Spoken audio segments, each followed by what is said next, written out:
Hey everyone, welcome back to Paranormal M. Thanks for being here for another video. Before we get started, please subscribe if you haven't already, and if you enjoy the stories, give the video a like. Tonight's first story comes from someone who had two strange experiences years apart, one in an old pub and another outside a house in the Bronx. Both moments were different, but they left the same uncomfortable feeling afterward. So get comfortable, settle in, and let's start with the first story. I hope you all have a good night and sleep well.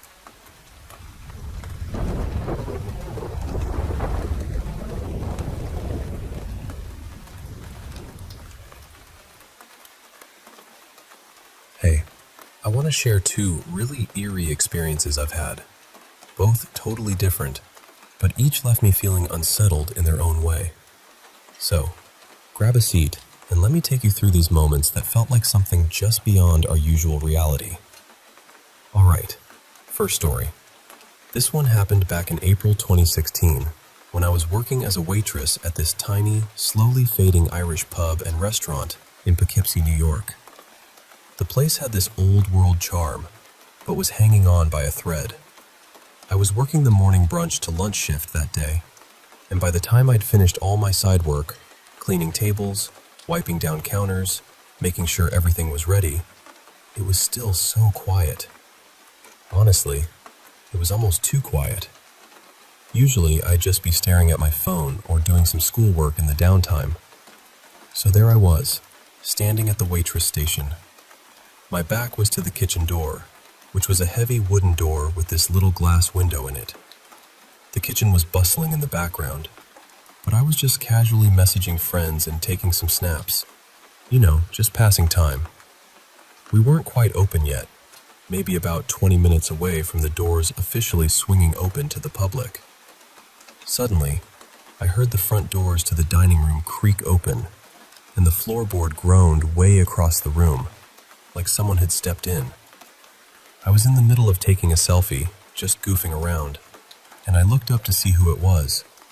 But when my eyes darted over to the entrance, there was no one. Just empty space. I felt my heart skip a beat. I got up and walked through the dining room doors, down the narrow corridor to the bar area. I asked the bartender, "Hey, did anyone just come in?" She shook her head. "Nope, nobody's been in yet. We're not open for a few more minutes." So I went back to my phone, a little shaken but trying to shrug it off. Then I looked at the photo I'd just taken, and there, in the kitchen door window I'd just cleaned earlier, was a shadowy figure. Just watching me, I guess. At first, I thought maybe it was the cook, but when I went back to ask, he said it was only him back there, and he was shorter than me. I'm about 5'4", and that window is positioned so that to see through it, you have to stand on your tiptoes. So the figure in the glass was definitely taller, maybe around 5'7". I scanned the whole place. Nobody else was there. Just me, the bartender with her big, poofy shoulder-length hair, roughly my height, and the cook, who's a bit shorter. No one fit that silhouette. After the initial shock, I tried to tell myself it was probably just a trick of the light, or my imagination playing games. I've worked late shifts alone plenty of times and have heard whispers, creaks, bumps, things that don't have an obvious cause. But this felt different, like something was watching me. Okay, now on to the second story. This one happened just a couple nights ago.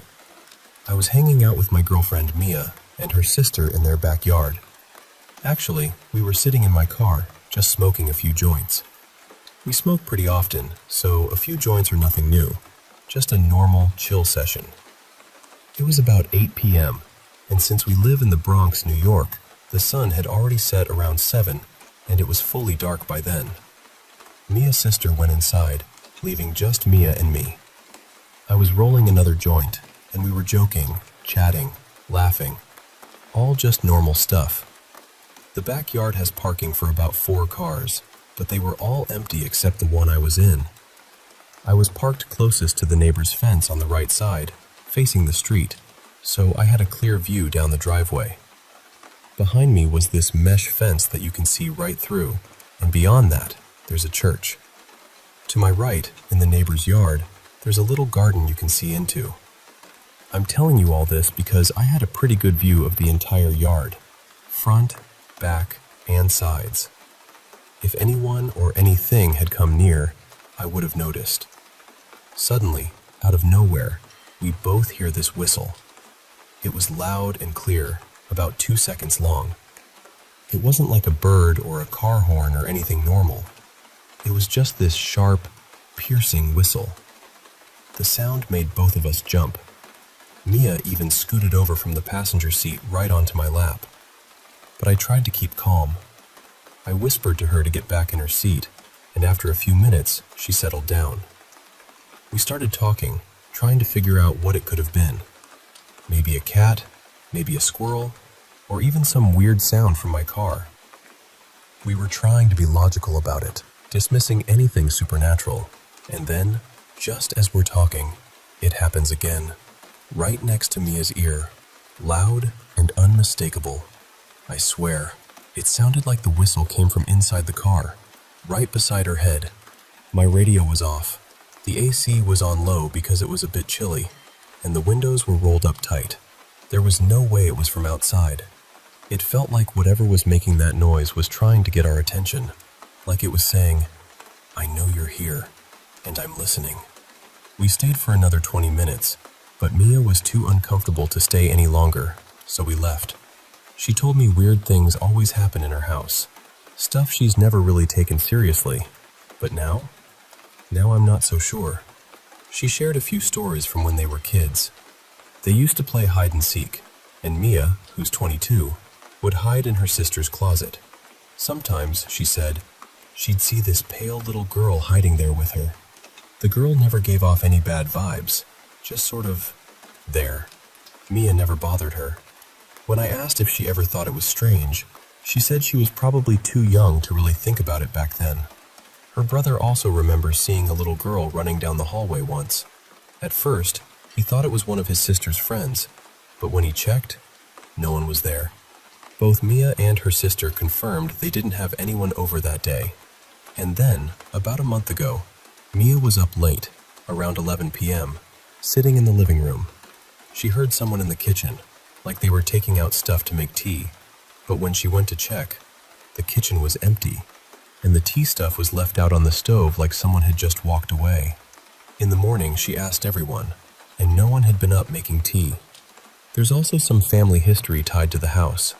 Mia's mom's brother, who had been very close to them, tragically committed suicide a few years back. They didn't find out for a while because of some family issues. He used to live with them and took care of the family like they were his own before Mia's parents divorced.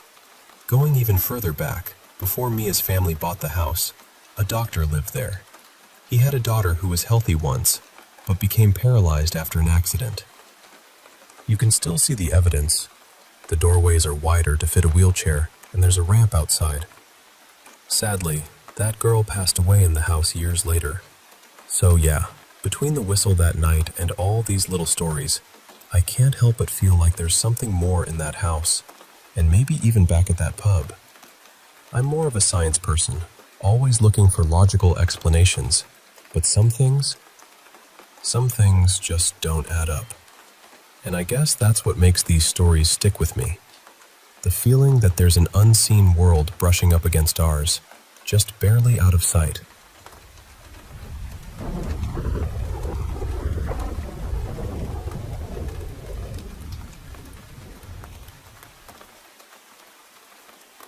Hey, I want to tell you a story. One that's been with me for years. A story about a lake, a boy, and the deep, cold darkness that calls to you when you least expect it. So picture this. Chundar Lake. It's this quiet, almost secret place, tucked away where the trees crowd close around the road like they're guarding it. When my mom and I first arrived, the sun was barely making its way through the canopy overhead, dappling the rocky path with little flickers of light. The air was thick with the scent of pine and damp earth, and the soft hum of insects buzzed in the background. I was just 12 then, and honestly, there was nothing that thrilled me more than testing the edge, flirting with the unknown depths of that lake. I remember unbuckling my seatbelt before Mom even stopped the car. I flung open the door and bolted across the cracked asphalt, careful to avoid stepping in goose droppings scattered here and there. The grass was tall and damp, brushing against my legs as I hurried down the slope toward the water's edge. Mom followed more slowly, lugging her work bag, and muttered under her breath about waiting for the car to stop. Classic Mom. She sank onto the bench of a worn picnic table, its surface covered in faded graffiti and old carvings. All the stories of people who'd been there before. "Go ahead, Cole," she said with a sigh, setting her laptop down.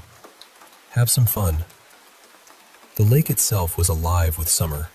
Lily pads floating lazily, moss clinging to the water's edge, and the trees arching over the far side like silent sentinels. A rope swing hung from a grand old oak, twisting gently in the breeze, beckoning me to jump in. My feet sank into the gritty sand as I stepped closer, the grains shifting beneath me, cool and rough. The water was icy, and I eased myself in slowly, letting the chill crawl up my legs. Sometimes it felt like the cold was reaching right into my bones. Shadows flickered beneath the surface, and when I stomped my foot, startled fish darted away in a cloud of dust. The goggles on my face pressed tightly, digging into my skin until my head buzzed with the pressure. I waded deeper until the water kissed my chin, cold and alive around me. Mom had already drifted off, her head resting against her keyboard, soft snores filling the quiet. I watched the rope swing sway, the empty lifeguard chairs, and then I turned away from the shore. I started swimming, powerful strokes cutting through the water, splashes flicking away as I pushed farther. The tree line on the far side loomed large, but I kept going until Mom's snores melted into silence, and the only sound was the gentle lap of water against my skin. I reached the center of the lake, where the sunlight poured down like a spotlight, reflecting off the surface in shimmering X-shaped patterns. It was like a treasure map marking some hidden secret beneath. I fiddled with my goggles, untangling my hair from the strap, the bright red plastic a stark contrast against my sun-kissed skin. I dangled them from my finger, then let them slip into the water, watching as they sank slowly into the depths. 1, 2, 3. I counted softly, then ducked my head underwater. My eyes stung, adjusting to the gray-green murk. The goggles drifted down past my knees, and I kicked to catch them. Success. I repeated this a few times, counting higher each time, holding my breath longer, plunging deeper into the silent, cold world beneath. But then, something changed. As I reached down to grab the goggles again, the lake floor seemed to shift. It wasn't just sand anymore. It was skin. Pale, wrinkled, peeling skin stretched out before me, attached to a bloated, waterlogged boy. His stomach was swollen, his fingers fat and peeling, lips purple and stuck together from the water. Black veins like ink ran through him, the last touch of starlight making him glow like some ghostly angel. I reached out for my goggles, and for him. His eyes snapped open, wide, watery, filled with a terror that echoed through the water. "Cold!" he screamed, a warped, gurgling sound that twisted in my ears. Water surged into my mouth and I gagged, coughing up the lake's filth. The boy writhed slowly, his torn fingers reaching for me, grasping my ankle. I could feel his cold, clammy skin against mine, dragging me down, pulling me into that endless dark. "Cold! Cold!" he cried, the desperation in his voice chilling me to the bone. Panic gripped me. I kicked, thrashed, desperate to break free. I jabbed my fingers under his hands and kicked his ballooning stomach. The boy slipped away, swallowed whole by the abyss below, his dark hand reaching out for the warmth I'd left behind. I kicked towards the surface, lungs burning, heart pounding madly. The sunlight was a distant glimmer, a fragile thread pulling me back to life. I broke through the water, coughing and gasping, but Mom didn't stir, her head bowed over her laptop like a fragile statue. My screams bounced off the water, unheard, swallowed by the vast lake. Years later, I lay in my hotel bed, grown now, the city's hum outside my window a dull roar. Rain drummed against the glass, washing the streets clean, but I could still hear that voice from the lake, that desperate cry echoing in my mind.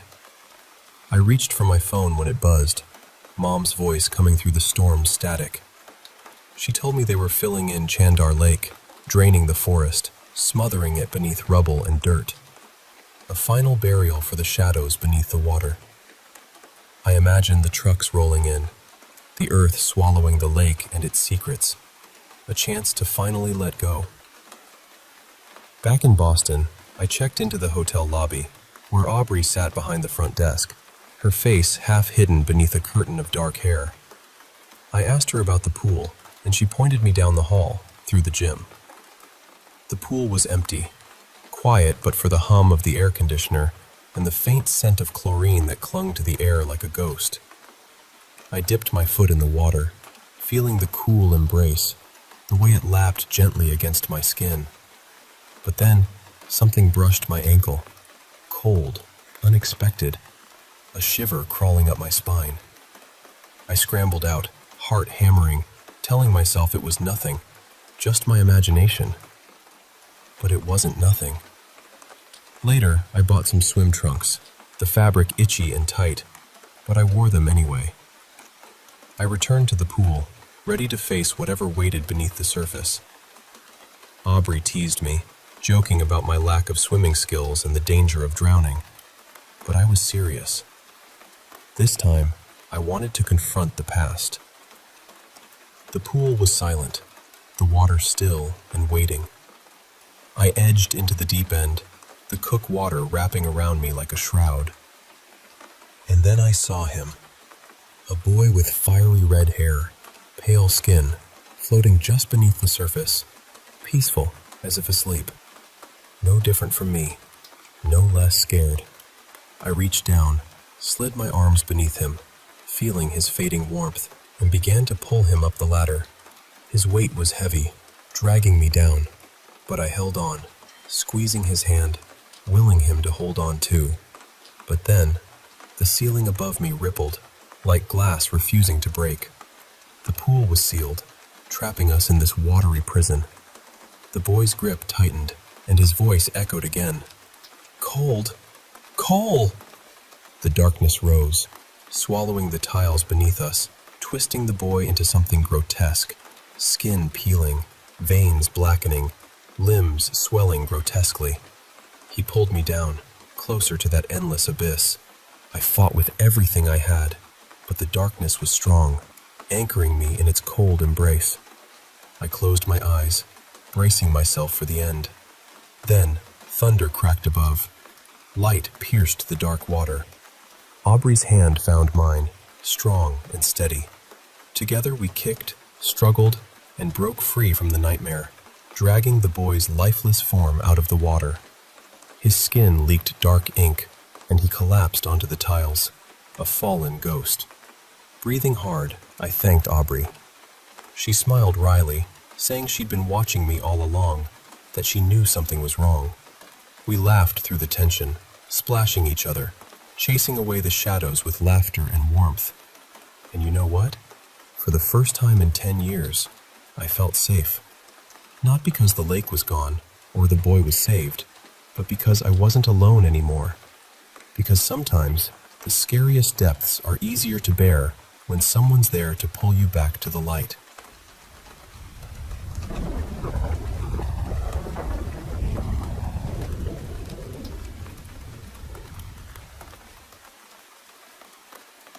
Hey, come sit with me for a bit. I want to tell you about a morning I won't forget. It started like any other day on the edge of this little town, where my chickens gather tight around the coop door, their soft clucks and urgent cries begging to be set free. I reach over, undo the old rusty lock, twist the bar upright, and swing the door open. Immediately, they burst out squawking, shoving past each other to rush off into the yard, eager to find worms hiding beneath the grass and to roll themselves in the loose dirt. But there's always one who lingers. Roselle. She curls up in that quiet corner of the coop every morning, as if waiting for something more than just the sunrise. Roselle's a Rhode Island red, her feathers a smooth, shining, coppery bronze that catches the light just right. I step inside the coop, feeling the grainy wood underfoot and the faint scent of straw and chicken droppings mixed with the cool morning air. I reach down, letting my hand brush over her feathers, soft and warm despite the chill. She never moves much, just sits there, gazing toward the swamp beyond the yard. Now, this swamp is something else entirely. Just past the prickly brush at the edge of my property, the land drops sharply into a vast, dark expanse of mud, thick and black as ink. Tall, spindly trees stretch out of the muck, their thin branches and leaves swaying gently, casting shadows that blot out much of the early light. There's a kind of silence there, heavy and dense, broken only by the occasional creak of branches knocking together or the distant call of a bird. Roselle and I watch together as the very first sliver of sun pierces the tree line. That golden light rolls slowly across the yard, warming everything it touches, reaching Roselle's little corner first, like it knows she's been waiting for it.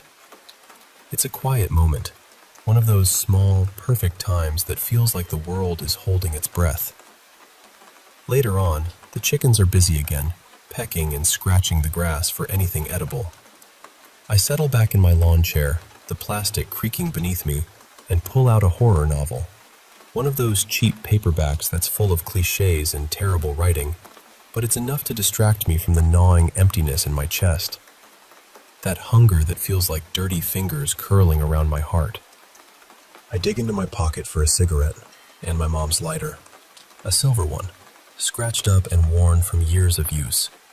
I stole it from her, back when she wouldn't stop smoking around my little sisters. She told me once, "They're my children, Hannah," she said, voice sharp and accusing.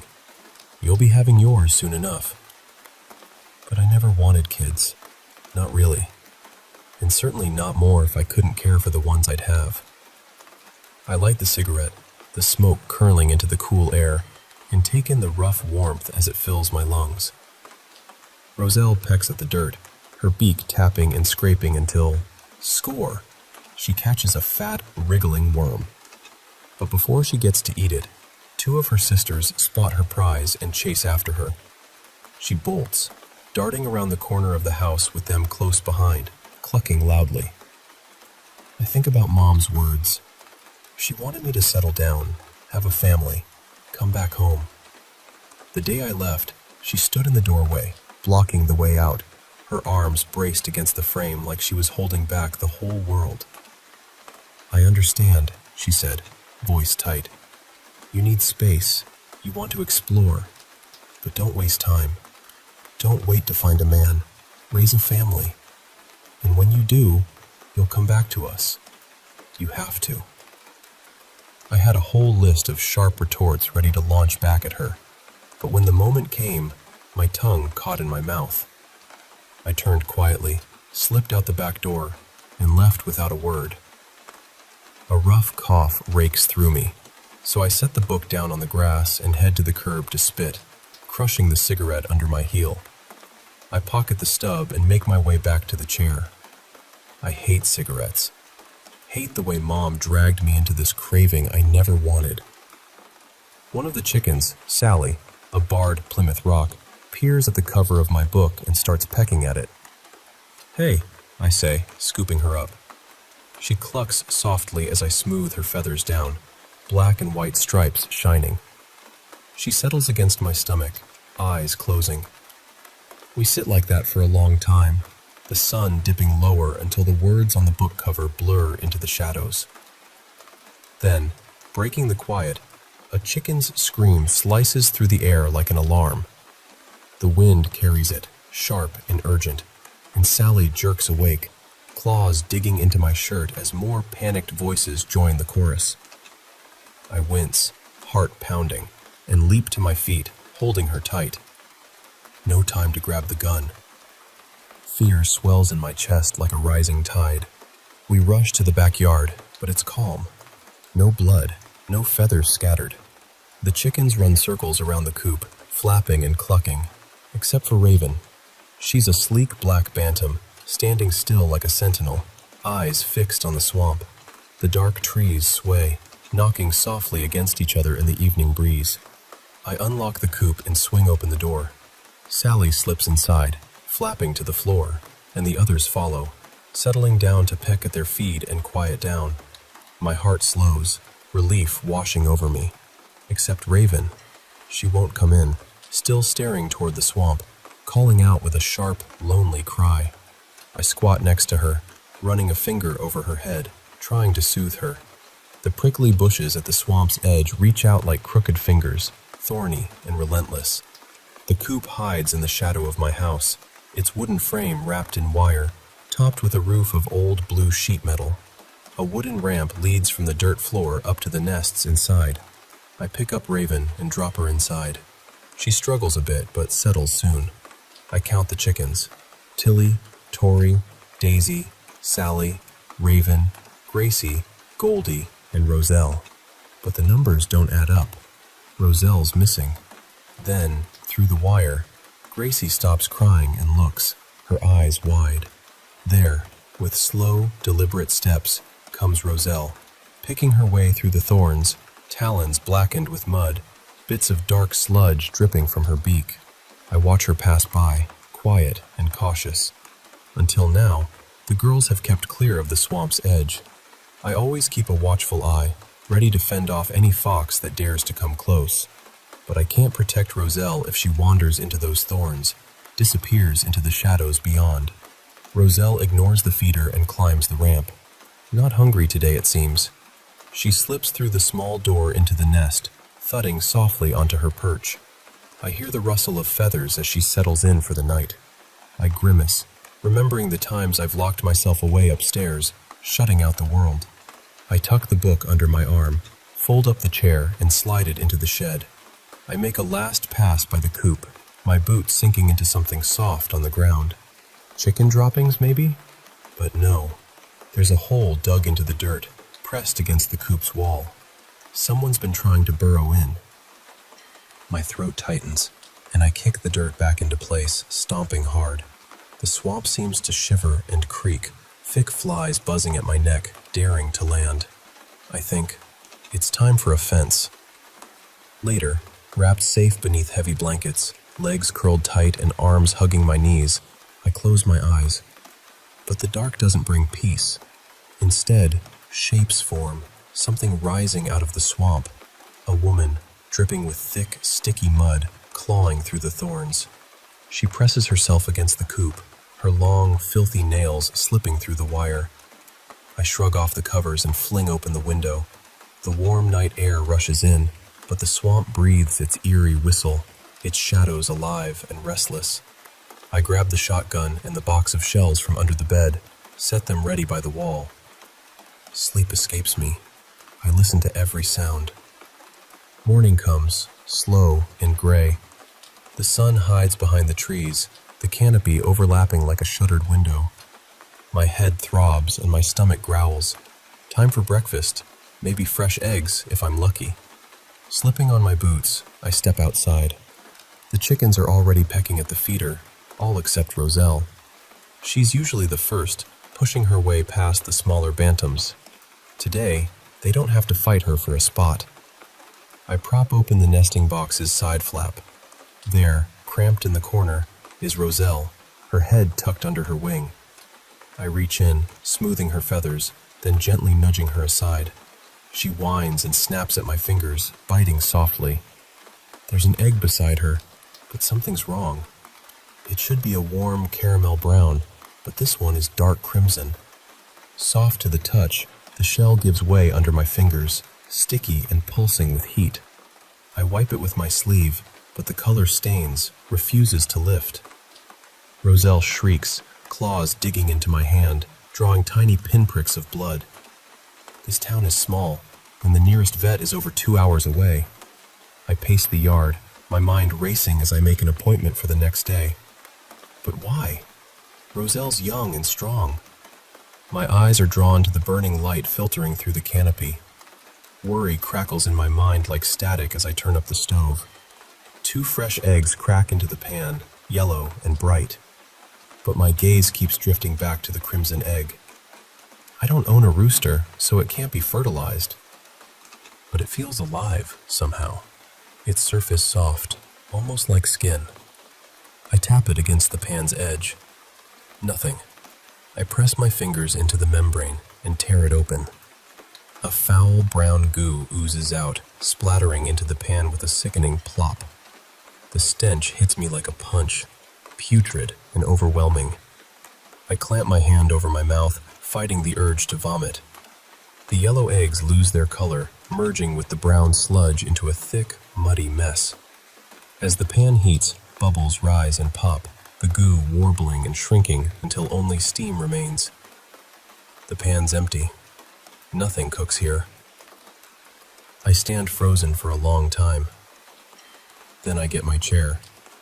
I sit against the coop, calling softly to Roselle. She won't leave the nesting box, responding with a high-pitched, desperate cluck. Egg after egg she lays, and by evening she's resting atop a pile of 4 crimson eggs. She won't even jump up to perch with the others. "It's going to be okay," I whisper, scratching her head gently. "We'll get you checked out tomorrow." I kiss her softly and lock the coop, wiping tears with my sleeve. Darkness rolls in from the swamp, thick and suffocating. I light a cigarette with Mom's lighter, the smoke curling into the night sky, blotting out the stars. I lie in bed, soaked with sweat, still wearing my jeans. The window's open, but the blankets cling to my damp skin. I listen in the dark, straining, until murmurs seem to rise from the trees, carried on cold gusts through the curtains. Sleep slips away, and suddenly I'm somewhere else. My old bedroom. Posters peeling at the edges, a desk cluttered with books and pencils. A knock at the door. Long, scraggly fingers rapping. "Hannah!"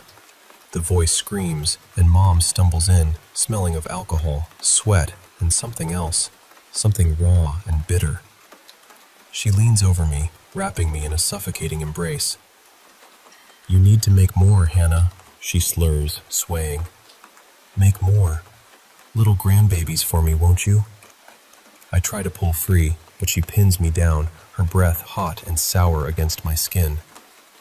"Make more," she repeats, voice harsh and broken. I can't tell if it's real or just a nightmare, but the chicken's cries cut through it, sharp and painful. I leap from the bed, grabbing the shotgun, stuffing shells and my phone into my pocket. The shotgun feels heavy as I race through the dark house and burst out the front door. The cold air bites at my skin as my girls scream and flap around me. I round the back corner, shotgun ready, shouting, "Who's there?" My foot pounds the earth, kicking up dust. At the coop's edge, a pile of dirt reveals a hole dug beneath the frame. In the corner, a fat raccoon cowers, its grimy paws clutching the wire. "Bastard!" I shout, kicking the wire hard. The raccoon trembles but doesn't run, curling into a tight ball. "Come on, little guy," I say softly. "What are you so afraid of?" Then I realize what I hadn't before. The night is alive with a fierce wind, but the trees stand still, the swamp silent. I turn and see it, a living shadow, darker than night itself, swallowing the prickly brush as it moves closer. From its side, a long, sludge-covered limb lashes out and crashes through the coop wall. The impact knocks me back hard. I hit the ground, my head striking the wood with a sharp crack. The chicken's screams echo into the swamp's depths. Through blurry eyes, I watch the slimy darkness sink beneath the coop, reaching out with dripping fingers toward the raccoon. It snarls and struggles, but the muddy grasp is unyielding. Then a black tentacle slides from the limb's palm into the raccoon's mouth, splitting its cheeks as the mud invades, peeling it open like an egg cracking on a pan's edge. From the broken creature emerge 3 wriggling forms, unborn raccoons, glowing the same bloody red as Roselle's eggs. The monstrous mass crushes the tiny bodies, black mud oozing from their eyes and mouths, flowing back into the creature, which grows larger, swallowing more of the night. This thing, the sludge from the eggs, the swamp itself, now creeps through the coop door. The ground spins beneath me as I try to rise, but I falter, falling to my knees. Helpless, I watch it grasp the crimson eggs, then Roselle herself, pulling her into its slimy torso. She thrashes and cries, head jerking wildly. The wet fingers trace her back, as if trying to soothe her. My hands tremble, shotgun shaking in my grip. I can't bring myself to shoot. What if I hit Roselle? The monster retreats down the path, vanishing into the shadows. A warm, wet trickle runs down the gash on my head. I touch it, fingertips stained red. Pain bursts through me like nothing I've ever felt. But I move, because Roselle can't. Because she's family. Blood seals my fingers to the shotgun's wooden barrel. Wobbly legs pushing me up, I stagger into the swamp's dark heart. The canopy swallows the sky. Trees loom like silent giants. A snaking vine snags my ankle, tearing through skin as I stumble on. My socks soak with cold mud, sinking deep, dragging me down. Hornets swarm, stinging, and brambles tear at my skin. Blood mixes with dirt as I keep going, deeper and deeper until the mud reaches my knees. A faint crimson glow pulses ahead. All around, the bog stretches like an ocean, sucking life from my skin. Half-submerged animal corpses litter the muck. Rabbits, foxes, birds, crushed and stained with tar-like sludge, just like the baby raccoons. Roselle's cries ring out, sharp and raw. I push further until I find the towering mound hunched over her, squeezing the life from her in its sloppy, misshapen fingers. From a twisted limb, a black tentacle writhes toward her beak. "No!" I cry, forcing my legs through the heavy mud. The creature turns, its hollow scream echoing from within. I raise the shotgun, aim low, and fire. The shell blasts out, shrapnel tearing through the writhing mass. But as the ringing fades, the holes close up, flesh knitting back together. Roselle flaps wildly as the muddy tentacle slides into her beak. I pull the trigger again, but before I can fire, a heavy mass shoots from the creature's side, ramming into my arm. Bone snaps with a sickening crack. "Fuck!" I scream, dropping the weapon. The shotgun sinks into the mud with a wet slurp. I fall to my knees, hands grasping blindly. The mud tightens around my wrists and feet, binding me in place. All I can do is watch as Roselle is torn apart from the inside. "Roselle," I sob, hoping she hears me, feels my love, even if she can't understand. The creature rips her in half, claiming a final crimson egg that glows like a dying sun, then tosses her broken body aside like trash. She was warm. She was smart. She was family. The monster crushes the 5 eggs into dark paste, feeding its endless hunger. I struggle, but the mud holds tight. The creature glides across the surface toward me. My scream drowns in the thick, wet darkness as it drags me deep inside. Within the suffocating blackness, I feel teethless fish sucking at me, a massive tongue rolling over my skin. Fingers pry my lips apart, forcing me to take in the poison.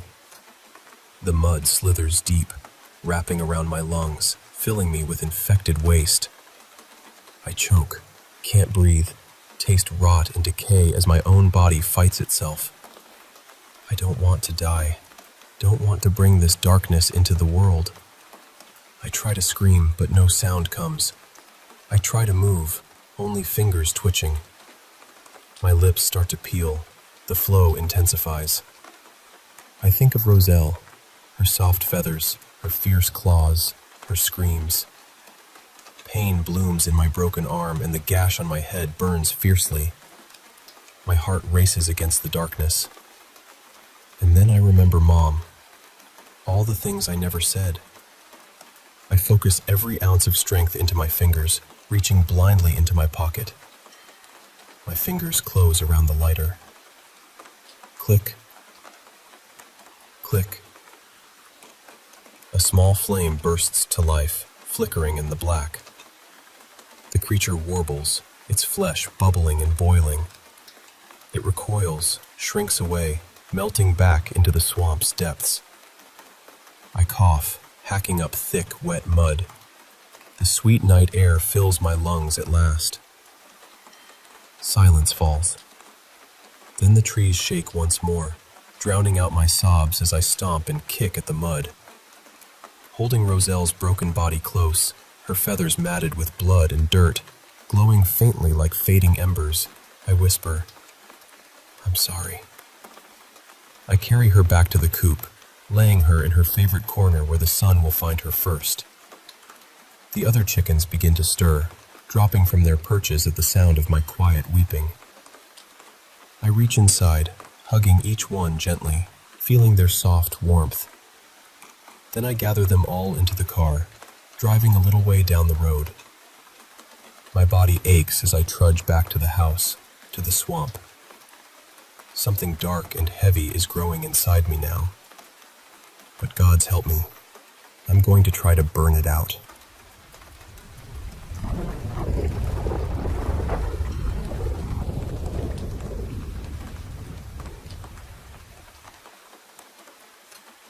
Hey, I want to tell you about this intense experience I went through, something that changed everything for me. It's a story about fire, survival, and fighting back when everything seems lost. So, picture this with me. I'm standing there, heart pounding, hands trembling as I pour gasoline over the thorny brush, the scraggly bushes, and the thick trunks of the trees. The swamp around me is dark and alive, but I'm not thinking about the wetlands or the consequences. This is my life, my family, and I refuse to live by anyone else's rules but mine. With a shaky flick, I spark an old, weathered lighter and toss it into the shadows. Suddenly, a roaring blaze erupts, hungry flames licking up the trees and racing across the canopy above. The fire spreads like a living thing, jumping from one patch of brush to another, inching closer to me. It reaches the lawn, the coop, and then the house itself, engulfing it with a scorching, licking tongue of flame.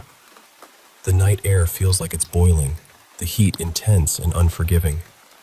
I take a deep breath, the smoke thick in my lungs, and then I step down the path into the swamp.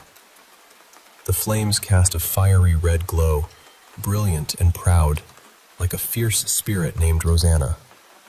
The fire lights my way, and I walk forward, determined. Fast forward to a place called Van Winkle's Nursing Home. It's my last week of high school, or at least it was supposed to be. I had this odd little game going on in my head, where every time I did something for the last time, I made a mental note of it. Like my last concert in that cramped, stuffy auditorium, or my final bite of those dry, flavorless chicken patties from the cafeteria. Even my last trip to the bathroom, where I'd stand at those awkwardly low, round urinals that always managed to splash back just enough to make you cringe. The final bell rings, sharp and shrill, and I realize I'll never hear it again. Through the bus window, I watch the school fade away until it's just a memory. When the bus screeches to a stop, I stand up, weaving through underclassmen who are lazily dangling their legs across the aisle. At the front, I thank the bus driver with a nod and step down the last few steps onto the street. The bus rumbles on, passing a sleek white car before it turns the corner and disappears. I'm about to plug my earbuds in when, suddenly, a thunderous roar fills the neighborhood. Out of the corner of my eye, I catch a flash of white speeding toward me. There's no time to move. The car clips the curb and hits me hard, sending me sprawling across the concrete. Pain explodes across my skin, hot and raw like molten lava, sharp and biting like steel. I gasp for breath, certain this will be my last. Then, everything goes black. I drift in that endless darkness, my eyes shut tight against the pain and the world's relentless knocking at my door. But I refuse to answer. I won't. Then, suddenly, a soft touch, a damp towel brushing gently across my face and down my neck.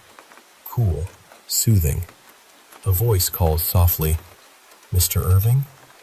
It's gentle, almost like a lullaby, pulling me back from the endless void. I open my eyes to a room I've never seen before, and a woman I don't know is there, her eyes wide with surprise. "You're awake," she whispers. "Where am I?" My voice is hoarse, my throat raw as I try to sit up. But pain shoots through my chest, arms, and legs like fiery white-hot needles. Everything aches. She introduces herself as Miss Judith, my caretaker. She explains with a calm kindness that my muscles have wasted away, that I'm fragile and need to rest. The room is bathed in a warm yellow light, with the hum of a ceiling fan stirring the air. The scent of bleach hangs faintly, mingling with the sterile white tiles and the faint dark patches of mildew in the corners. Blue curtains shield a window to my right. I try to piece together what happened. I remember the car crash, Marcast of school. Miss Judith tells me I made the news. The weight of it all settles in when I ask about my parents. "They visit every day," she says softly. "But they passed away years ago." Her words hit me like a punch. That can't be right. They were supposed to be driving with me to New York this summer, to see the city before college. How could they be gone? Tears prick my eyes, and she gently wipes them away with her towel, her blue eyes full of sympathy. She kisses my forehead, cold and soft, and whispers, "Welcome to Van Winkle's nursing home, Mr. Irving." But I'm not Mr. Irving. That was my father's name. I'm just Will. I touch my skin, feeling it loose and dry, stretched too far over this fragile, frail body. I groan, rolling to my side as sharp cracks echo through my spine. Near me stands an IV drip, filled with a thick white liquid, slowly feeding into my veins. On a small table, a single fake flower sits in a glass vase. I shuffle closer and catch my reflection. Bald, pale, and old. It's me, yet it isn't. Memories flood back of my youth, of dreams to travel, to study film, to make a mark in the world. But all that feels like a lifetime away. This room, this place, is my prison now.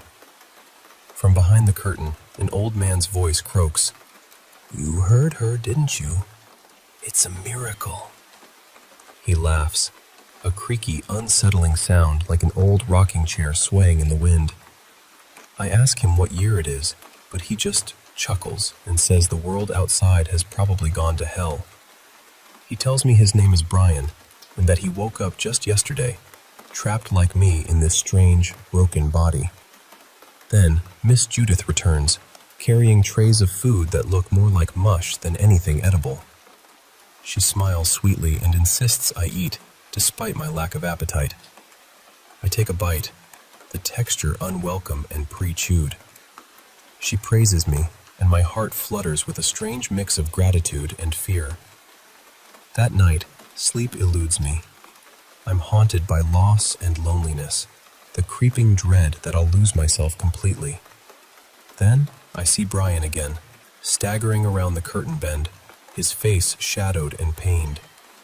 He's desperate to test if this body is real, and in a terrifying moment, he shatters the vase by my bed and uses a shard of glass to cut through the fake skin covering us. Beneath, his young, injured body pulses with life. Miss Judith catches us, furious and cold. She shoves Brian violently to the floor and scolds him, then binds his ankles with rope to keep him restrained. We're prisoners here, trapped in these borrowed shells. Over the next weeks, Brian and I bond in our shared captivity.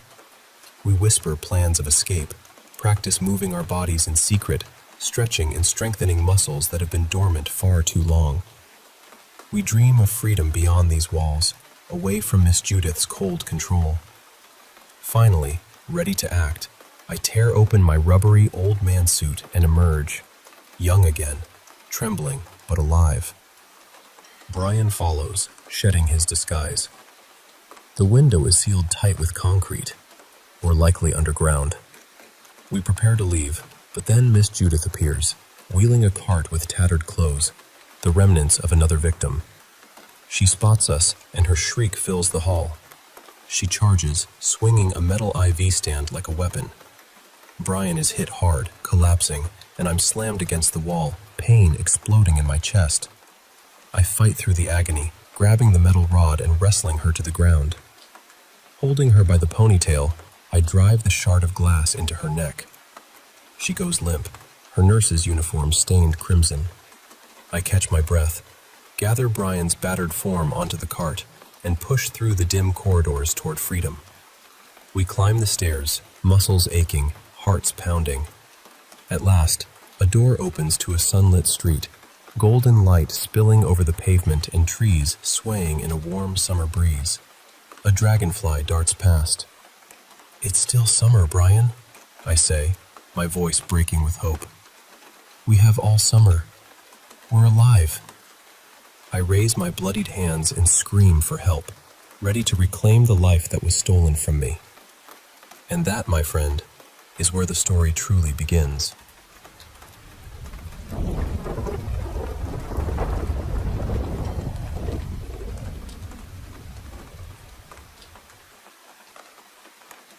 Hey there. Thanks for sitting down with me. I want to share some stories, real ones, that have been a part of my life and others close to me. They're about encounters that are hard to explain, moments when the veil between the ordinary and the uncanny seem to thin. So, make yourself comfortable and let me take you through these experiences, one by one. Let's start with a story about a house that changed everything for my family. About a year ago, my dad, my sister, and I began working on my aunt's second home. We initially lived right there, surrounded by the construction dust and the echo of our progress.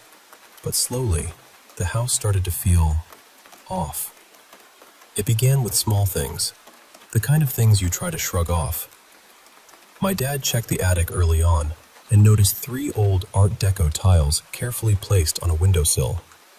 When I went up later, I found those same tiles lying face down on the floor. Dad swore he hadn't touched them, and no one else had been there. There was a dead starling nearby, so I figured the poor bird had flown in, crashed into the window, and knocked the tiles over on its way down.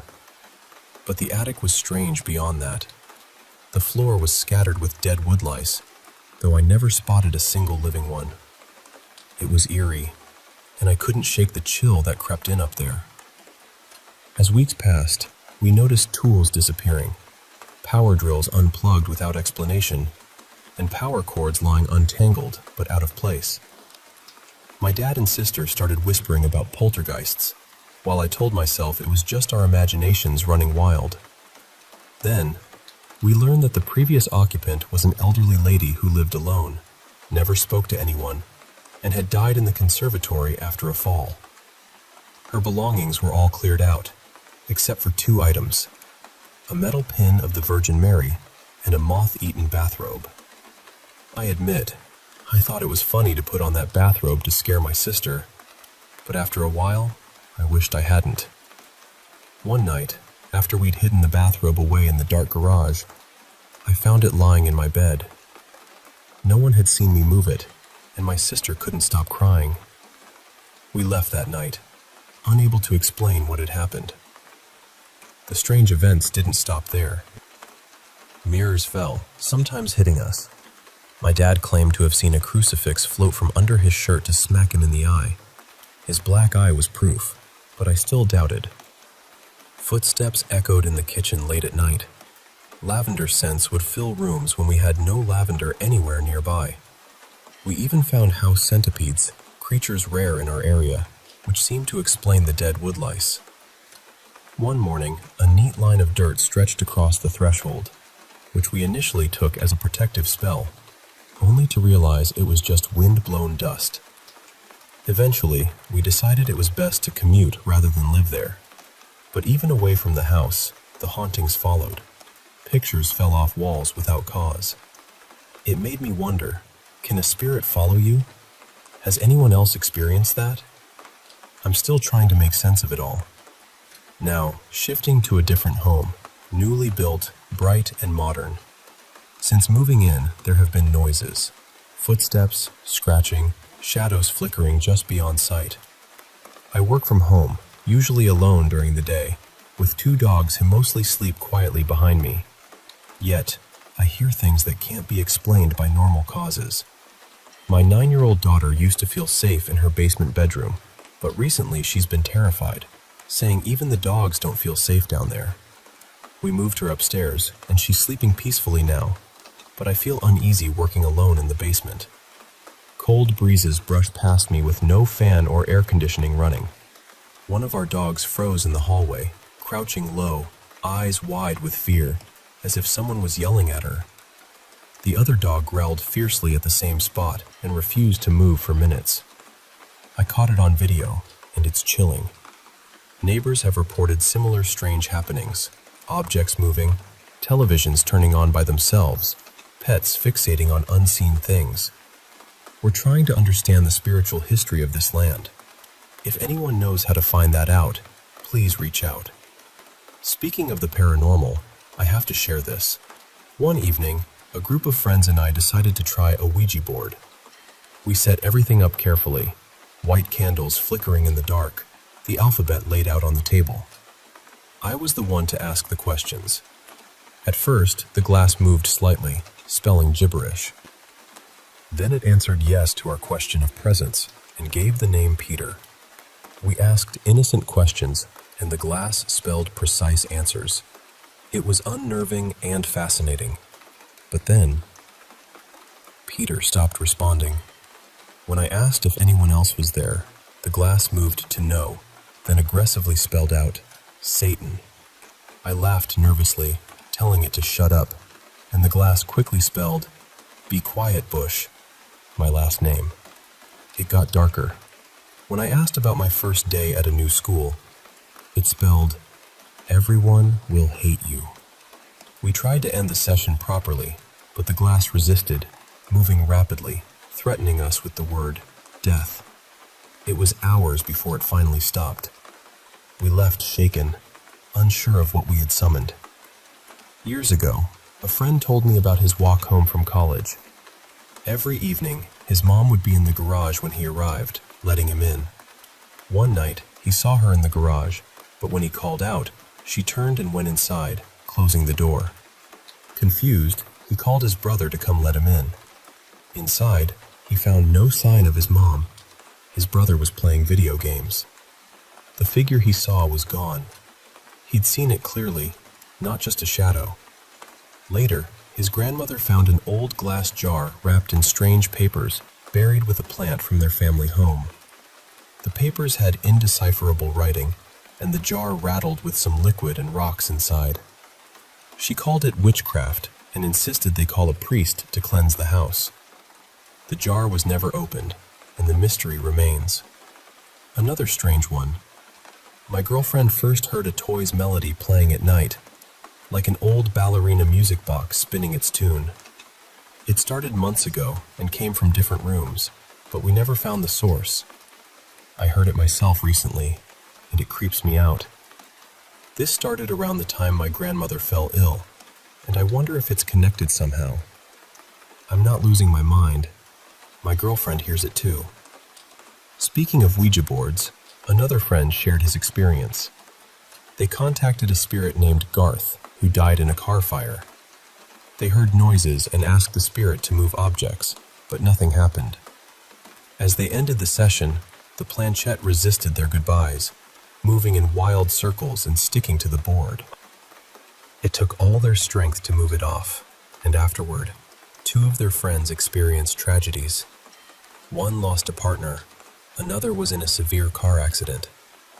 They wonder if the board's hold on them was real. Back in 8th grade, a friend named Jake took us to his old house that had burned years ago.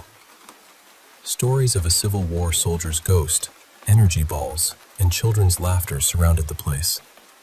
We didn't believe it until we heard faint music. Each of us heard a different genre. When we tried to enter the parents' room, the door felt sealed by some force. After forcing it open, a gust of stale, musty air hit us.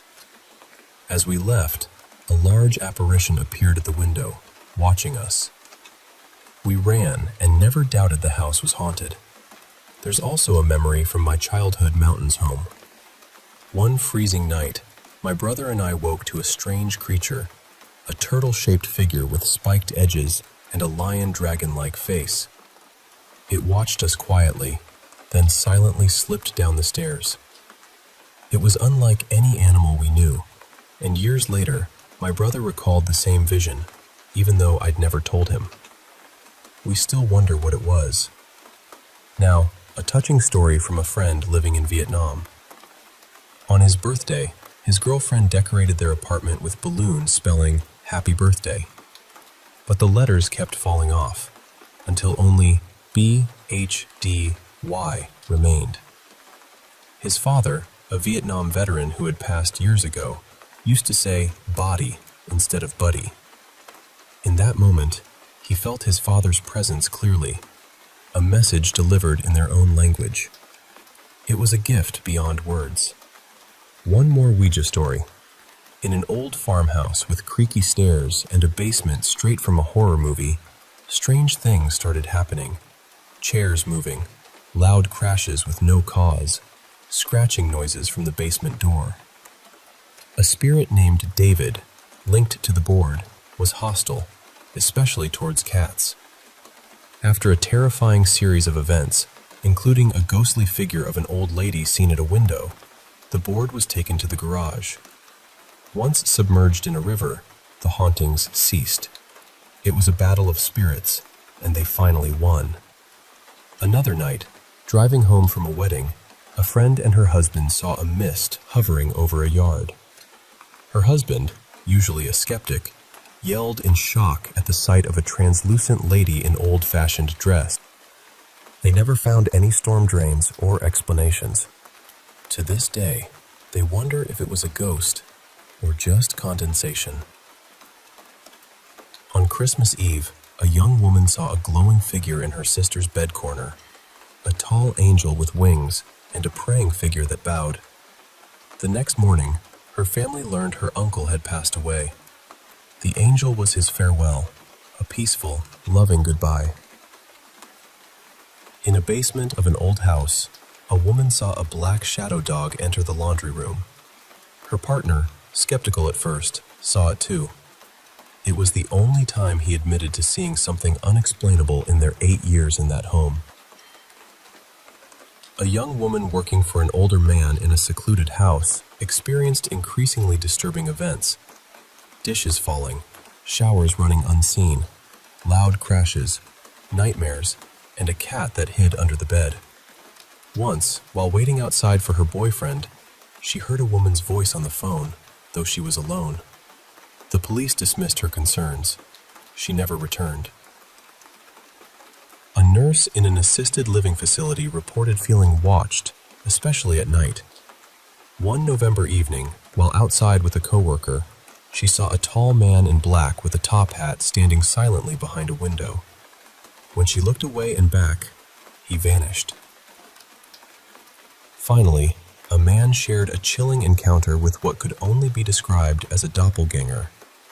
After a vivid dream, he woke to his wife lying across his legs, smiling oddly, her hair down instead of in a bun, her clothes swapped.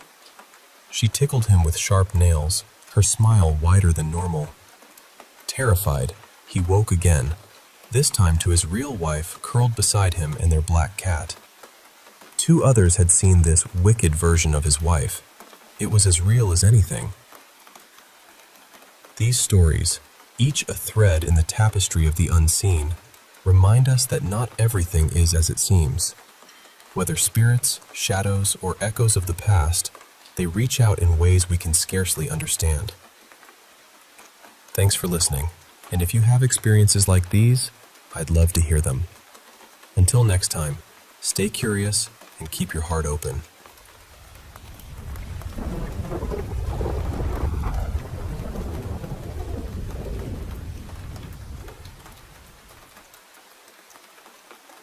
Hey, I want to share with you a story that's been on my mind for a while now.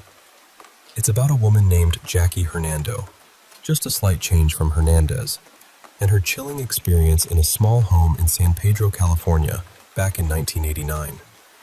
Jackie was a young mother, just 23 years old, freshly divorced and juggling her studies with multiple night jobs. Life was tough, but she was determined to provide a stable home for her kids. So, about a month after moving into this modest house, Jackie came home one evening utterly drained. It had been one of those days where everything feels like a weight on your shoulders. Her kids were asleep, the house wrapped in silence, and she finally sank down in front of the TV, hoping to find some peace. But then, something strange happened. She started hearing these soft, irregular sounds, like tiny pebbles dropping inside the walls. At first, she thought it must be rodents in the attic, a common nuisance, right? She muted the TV and pressed her ear against the wall, trying to catch the source. But then, out of nowhere, she heard footsteps, slow, deliberate, echoing somewhere above. The sudden sound made her jump away from the wall, and as if on cue, the footsteps stopped. That moment planted a seed of unease in her mind, but she brushed it off, convincing herself it was just animals, and decided to deal with it later. A few days passed, and Jackie's friend Susan came over. The kids were asleep again, and they were chatting on the couch, trying to unwind. Suddenly, a loud bang shattered the quiet. It came from the kitchen. Both women froze, their conversation cut off. They cautiously moved toward the sound and found a framed picture lying face down on the floor. The odd part? The nails that had held it up on the wall were now standing upright on the floor right beside it, almost as if someone had carefully placed them like that. Susan's face went pale, and without a word, she left in a hurry. Jackie didn't hesitate. She threw the picture and those nails away. The next day, Susan sent over a babysitter for Jackie, a 16-year-old girl named Tina. Jackie was overwhelmed with work and study, so she desperately needed a break. Tina put the kids to bed and settled on the couch to watch TV. But then, feeling uneasy, she went to check on the children. As she reached for the door to their room, it suddenly swung open on its own. She froze, but quickly entered to reassure herself the kids were fine.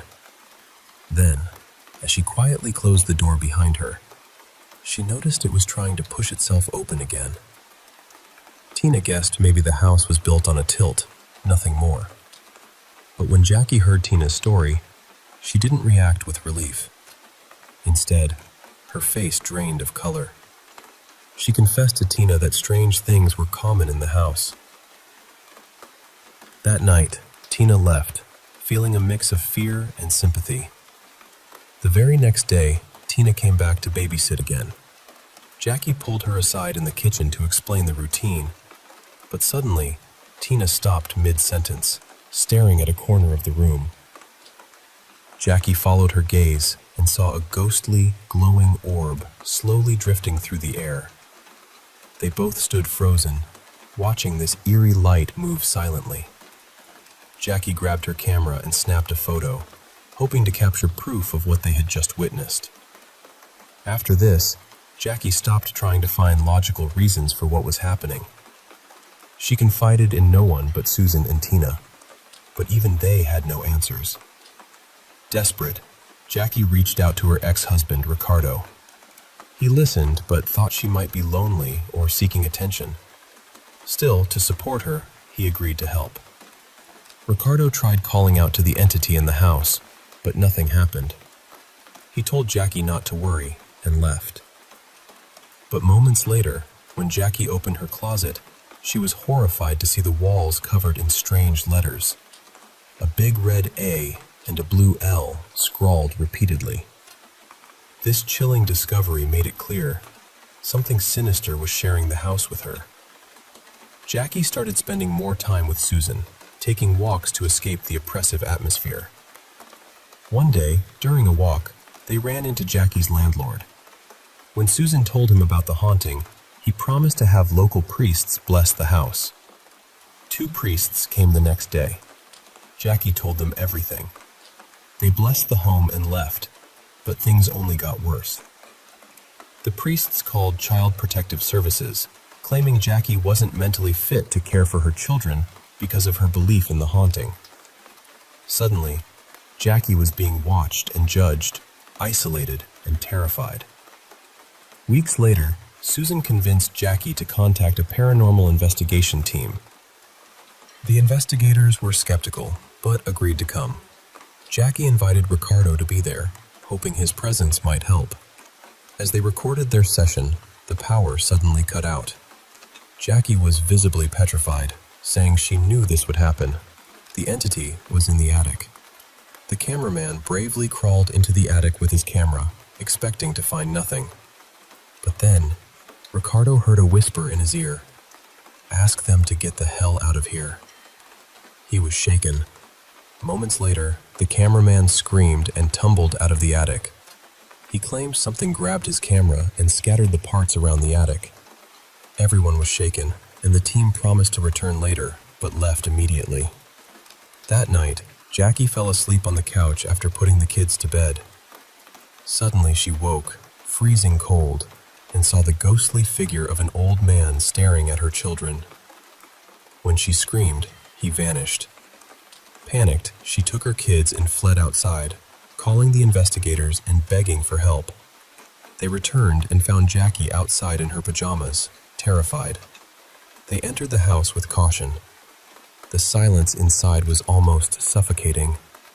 2 investigators headed into the attic to take photos, while Jackie and another stayed near the ladder.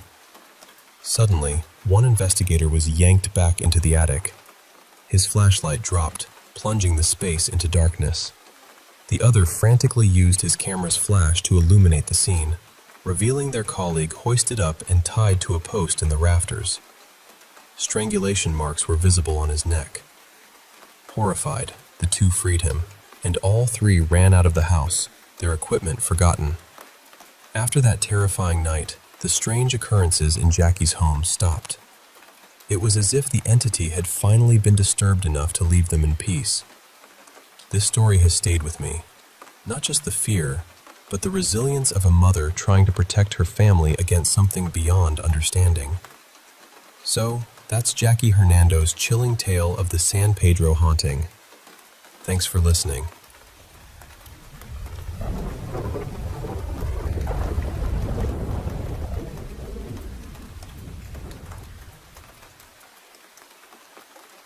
Hey, I want to share with you a story about a family who thought they had found peace in a charming little house, only to discover something far more unsettling lurking within its walls. It's a bit long, but I promise it's worth hearing every detail. Back in 2006, Susan Lewis and her daughter Jamie moved into a cozy little house in Southern California. They absolutely adored it, calling it their sanctuary, a place where they could finally feel safe and happy. Not long after settling in, Susan's boyfriend Matt joined them, moving into the home with his daughter Maria.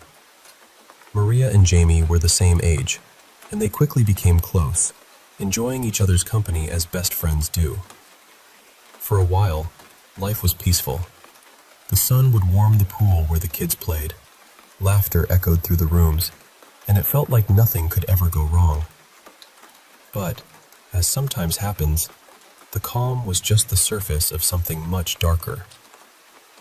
One sunny afternoon, Matt, Jamie, and Maria were splashing around in the pool, while Susan went inside to prepare some food. As she stepped into the kitchen, she noticed something strange. a peanut butter jar was tipped over on the counter. But it wasn't just knocked over. The peanut butter inside had melted and was oozing down the sides as though someone had poured it out deliberately. Curious and a little suspicious, Susan called out to Jamie and Maria, asking if they had anything to do with the mess. Both girls denied it outright, their faces innocent and puzzled. Susan, suspecting one of them might be hiding the truth, but not wanting to ruin the happy mood, cleaned it up quietly and went back outside with the food. That evening, when the family returned inside, they found something even stranger. Items were rearranged in bizarre patterns all over the house. In the bathroom, shampoo bottles were stacked one atop the other in a precarious tower, and hairbrushes were laid out in a perfect star shape. The microwave was stuffed with random canned goods, and even some of the kids' stuffed animals.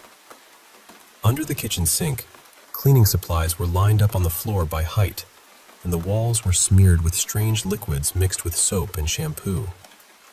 This eerie disarray made everyone uneasy. The family started to wonder if someone had broken in, but when Matt and Susan searched the house with cameras, they found no one. Tensions rose, and fingers were pointed. Matt suspected Jamie, while Susan thought Maria was behind it. Instead of finding answers, this mistrust led to arguments, with blame thrown around instead of calling the police or seeking help. A week later, things escalated. Maria was in Jamie's room, focused on her homework, while Jamie sat nearby sipping coffee.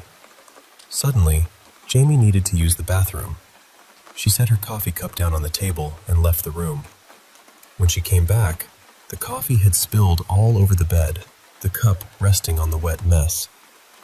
Jamie was quick to accuse Maria, but Maria was so engrossed in her studies that she barely looked up. Jamie grabbed a bottle of bleach to clean the spill, but when she returned to her bed to pick up the cup, she noticed the closet drawers were open. The bleach bottle was tipped over, and the liquid had soaked into her neatly folded clothes. Jamie, frustrated and scared, shouted at Maria again.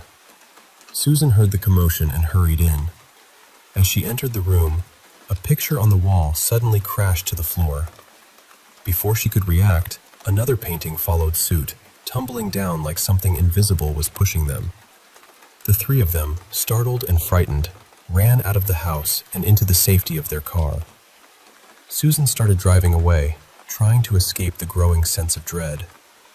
After a while, their fear subsided enough to return to the house. But the strange happenings didn't stop. They found food cans scattered all over the stairs, arranged in patterns that made no sense. Susan realized the girls weren't behind this after all. They were all deeply convinced something was terribly wrong with the house. When Matt came home, Susan and the girls told him everything. But Matt, skeptical and dismissive, brushed it off as a prank by the girls and accused Susan of encouraging it. The argument grew heated, and that night, the house seemed alive with eerie noises. Doors slammed open and shut, and the stove burner flicked on and off repeatedly. Susan, Jamie, and Maria huddled together, while Matt stubbornly blamed the girls. The next day, desperate for answers, Susan confided in a friend who suggested performing a kind of ritual in offering to the entity disturbing their home. Though skeptical, Susan decided to try. She wasn't sure exactly what to offer, so she crafted a small cat figure and placed it on the table surrounded by lit candles. She repeated a simple plea: "Please accept this gift and leave us alone." Just then, Matt walked in. Seeing the setup, he snapped in anger, picked up the cat figure, and threw it out the window. Susan and the girls pleaded with him, fearing this would only make things worse, but he wouldn't listen. To their shock, the cat figure reappeared on the table as if by magic. Matt, still refusing to believe in anything supernatural, smashed it on the floor. Later that night, Jamie went into the kitchen for a late-night snack. The word cat was scrawled all over the walls in what looked like some dark liquid. She ran to find her parents, and once again, Matt accused Jamie, sparking another fight with Susan defending her daughter. The house was in turmoil. drawers pulled out, items dumped everywhere. Amid the chaos, they discovered a massive footprint on the kitchen floor, far larger than any family members. It was a chilling reminder that something else inhabited the house. Despite this evidence, Matt remained in denial. Susan, wishing she could leave but unable to afford it, felt trapped. The girls became fearful, spending most of their days locked in their rooms. One afternoon, Maria was left alone watching TV in the empty house. Suddenly, the television began turning on and off rhythmically, over and over. As Maria reached for the remote, it shot away from her hand as if pushed by an unseen force. Frozen in fear, she watched as the rocking chair in front of her began to sway gently, as if someone invisible had sat down and was watching her. Then, pictures hanging on the walls started falling one by one. Both girls always carried a digital camera to document these strange events. Maria snapped photos as the chaos unfolded, her heart pounding. Overwhelmed, she fled to Susan and Matt, begging them to come home immediately. When they arrived, they found the house in disarray. Susan hugged Maria, trying to soothe her trembling body. Viewing the photos, they saw glowing orbs moving through the rooms, proof that something unexplainable was at work. Even Matt could no longer deny the truth. A week later, Jamie was alone in her room when loud pounding began on her door. The knocks were so forceful, the door rattled violently. Jamie's instinct told her to escape, so she crept toward the doorknob. But just as she reached it, the pounding stopped, as if the entity was waiting in the hallway. Fearful, Jamie curled up on her bed, clutching herself tightly. The pounding resumed, relentless, for 3 long hours. Luckily, she had her camera and managed to film the terrifying ordeal. Once the noise ceased, Jamie stepped into the hallway and found it strewn with kitchen utensils, pans, knives, forks, all scattered as if thrown there. The door to her room was damaged, the knob bent downward. Nearby, the bathroom lights flickered eerily. The bathroom door lacked a knob, but had a hole where one should fit. Jamie tied strings through it, hoping to keep the door closed and trap whatever was inside. But the door began to open on its own. Holding the strings with all her might, she was yanked backward as the strings snapped and the door slammed shut. The sounds of clashing utensils echoed until they abruptly stopped, replaced by the smell of smoke. Panicked, Jamie rushed out to find the hallway littered with paper, some pieces smoldering. She quickly smothered the flames.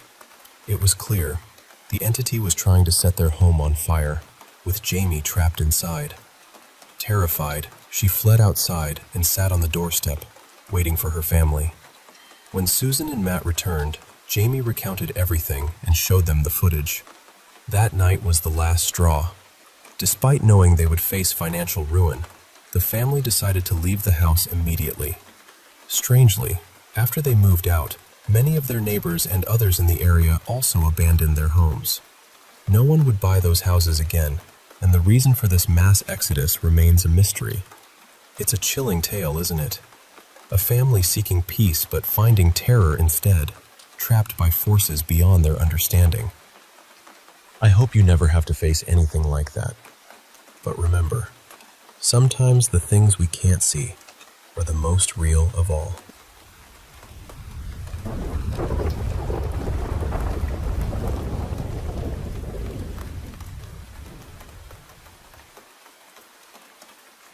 You know, growing up in my family was never straightforward. Outside, I could blend in with the crowd, do all the usual kid stuff. Go caroling, attend church services, listen to sermons, and no one would bat an eye. But once I crossed that threshold back home, everything shifted. We were a strictly pagan household, bound by ancient customs that felt like they were whispered from the old blood itself. The house, our sanctuary, was sacred ground. We honored our traditions with deep reverence. Take Walpurgis Night, for instance. We'd light 12 candles, one for each month of the year, their flickering flames dancing in the dim room. The scent of nettle jam, a bittersweet taste on our tongues, marked the night's feast. Instead of Christmas, which we saw as a hollow celebration tied to false prophets, we performed a year walk, a ritual meant to shield us from their influence for another year. We did keep a tree at home, but unlike the bright, decorated firs others displayed, ours stood bare, a silent guardian against corruption. Trees were relics of the old world. Bringing one in was a protective act, not a festive one. But nothing compared to the midsummer celebration, the summer solstice, the day of the midnight sun. Dad would craft a small table from freshly cut fir branches, while Mom prepared a chicken, stuffing it with fragrant fir needles and spices. Then, together, we'd burn the chicken atop that fir table in the backyard. The crackling fire and glowing embers became our gathering point, where we sang ancient songs and shared bread, offering not just food, but our labor and love to the spirits that watched over us. Living like this was tough. If anyone asked, we were Christians. It was a necessary lie, Mom always said. The spirits didn't heed words. They listened to intent.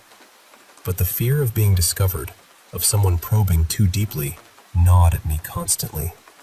I felt like people could see it in my eyes, a subtle mark that set me apart. Still, I was just another kid. I wore my graduation cap proudly and launched fireworks every 4th of July. To the world, I was ordinary, just a kid who preferred not to invite friends home. I was content living that way, quietly balancing two worlds, until the year I was set to leave for college. I sat down with Mom, heart pounding, and told her about Lily. I spoke of Lily's kindness, her radiant smile, her ridiculous devotion to edible cupcake decorations, things that made her special to me. We had started dreaming of a future together, and I wanted my mother to share that joy. But, of course, she didn't. Lily identified as Christian, wore a golden cross, sang in the church choir, a heritage more cultural than devout, but to Mom, it was betrayal. Her fury was sharp and immediate. "You would defile yourself on this whore of the cross?" she spat. The conversation ended there, cold and final. Determined to carve out a life apart, Lily and I moved to Minnesota without telling my parents where. I feared they might try to pull me back, or worse, harm Lily. The thought of Mom's wrath made me shiver. Without their support, college was a distant dream, so I took a job at a warehouse, while Lily studied relentlessly, eventually earning a master's in aerospace engineering. Years later, I asked her to marry me, through cupcakes naturally. She still has a soft spot for them. But proposing opened a Pandora's box. Lily insisted we invite my parents to the wedding. How could I explain that bringing them into that church, watching them see me marry a Christian woman, was impossible? I begged her to let it go, to be content with her family alone. For months, I thought the matter was settled. Then, just as summer blossomed, Lily dragged me to Minneapolis for shopping. She insisted on driving, and somewhere along the highway, I must have dozed off. When I opened my eyes, we were far from the city, in the middle of an overgrown field fringed by towering firs, with a few weathered houses dotting the landscape. It felt like stepping back into colonial times. A chill ran down my spine. This was no ordinary place. But Lily's smile was steady as she pulled me forward. "Quite the surprise, huh?" she said. "It's something," I murmured. "What is this place?" She hesitated, then sighed. "Your mom said you spent summers here, didn't she?" I shook my head. I'd never been here. Lily's smile faltered. "I talked to your parents. I wanted to surprise you, bring us together. But something felt off. Standing there, caught between the house and the field, I realized tonight was the summer solstice. "You don't understand," I whispered. "They're dangerous, abusive." Lily's eyes widened. "I'm saying I've never been here, and they brought us here for a reason." We turned to go, but before we could reach the car, a thunderous bang shook the vehicle. Lily screamed. I spotted tire spikes, shiny, cruel strips flattening our tires. In the rearview mirror, 6 figures approached, dressed all in white, their hair woven with ox-eye daisies. My heart hammered as I recognized Mom and Dad, older but unmistakable. "I'm glad you came," Mom said warmly. "Is that Lily?" She sounded lovely on the phone. "Just let us go," I shouted. Dad's eyes were sad. "Aren't you staying for midsummer? We wanted to bless your marriage." "Not like this," I said, voice shaking. Mom's smile was sharp. "Don't pretend you'd come willingly if we just told you to come out here." "Son, please," Dad pleaded. "This is important to us." "I won't let you hurt her," I said fiercely. "We won't," Mom assured. "But if you wave those phones around, she'll be tossed into the fire." Trapped, we had no choice but to play along. Leaving our phones behind, we walked toward the colonial buildings, the white-clad group trailing behind. Suddenly, more figures emerged from the tree line, 20, perhaps more, all dressed in white, relatives both familiar and strange. Our family, hidden away for so long. Maypoles began rising, towering 10 feet tall, adorned with grass, flowers, and red ribbons, their large rings swaying gently in the breeze. Each pole's ascent was met with jubilant cheers, a sacred blessing for weary spirits. Lily gripped my hand, trembling. "What are they going to do?" I swallowed hard. "There'll be a fire, dancing, singing, breaking bread." Memories flooded me.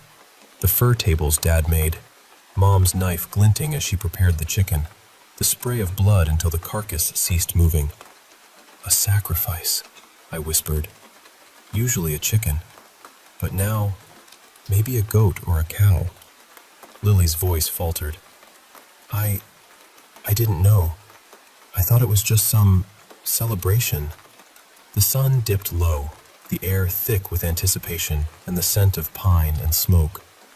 As the flames flickered to life, I realized this night would test us in ways we never imagined.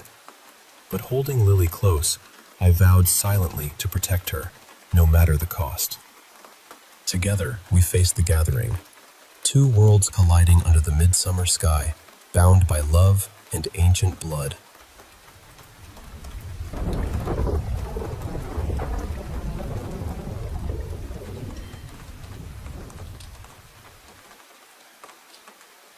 This happened a long time ago, and honestly, I've only ever told a handful of people about it. I never really liked putting it into words, because once you say something like this out loud, it starts feeling real all over again. It was a hot summer night in Beijing, the kind of night where the air sits on your skin and doesn't move. I had gone to visit a friend who was recovering in an old hospital, and we ended up talking for hours without noticing the time. Then I looked up and saw it was almost 11. If you know Beijing, you know the subway doesn't wait for anyone. Back then, most lines stopped running around 11, and I was broke enough that a taxi felt like a luxury item from another civilization. So I said goodbye in a hurry and ran for the nearest subway station like my wallet had personally insulted me. By the time I reached the entrance, the station was basically shutting down. Some of the lights were already off. A few workers were gathering their things. The gate hadn't been locked yet, though, so I slipped through quickly and headed downstairs before anyone noticed. The moment I started descending, something felt wrong. Not terrifying at first, just off. Like my sense of direction had been folded slightly crooked. I told myself it was the dim lighting, or the stairs, or the heat still clinging to me. Then I saw the old man. He was sitting at the very bottom of the staircase, with his back toward me. And when I say old, I mean he looked impossibly old. He was painfully thin, with a bald head covered in strange dark patterns. They didn't look like tattoos. They looked more like age spots, but too many, too deliberate somehow, as if time had written all over him in a language I couldn't read. He seemed to be trembling, but not in a normal way. His body wasn't really moving, yet my eyes kept catching this jagged little flicker around him, like he was shaking at the wrong speed.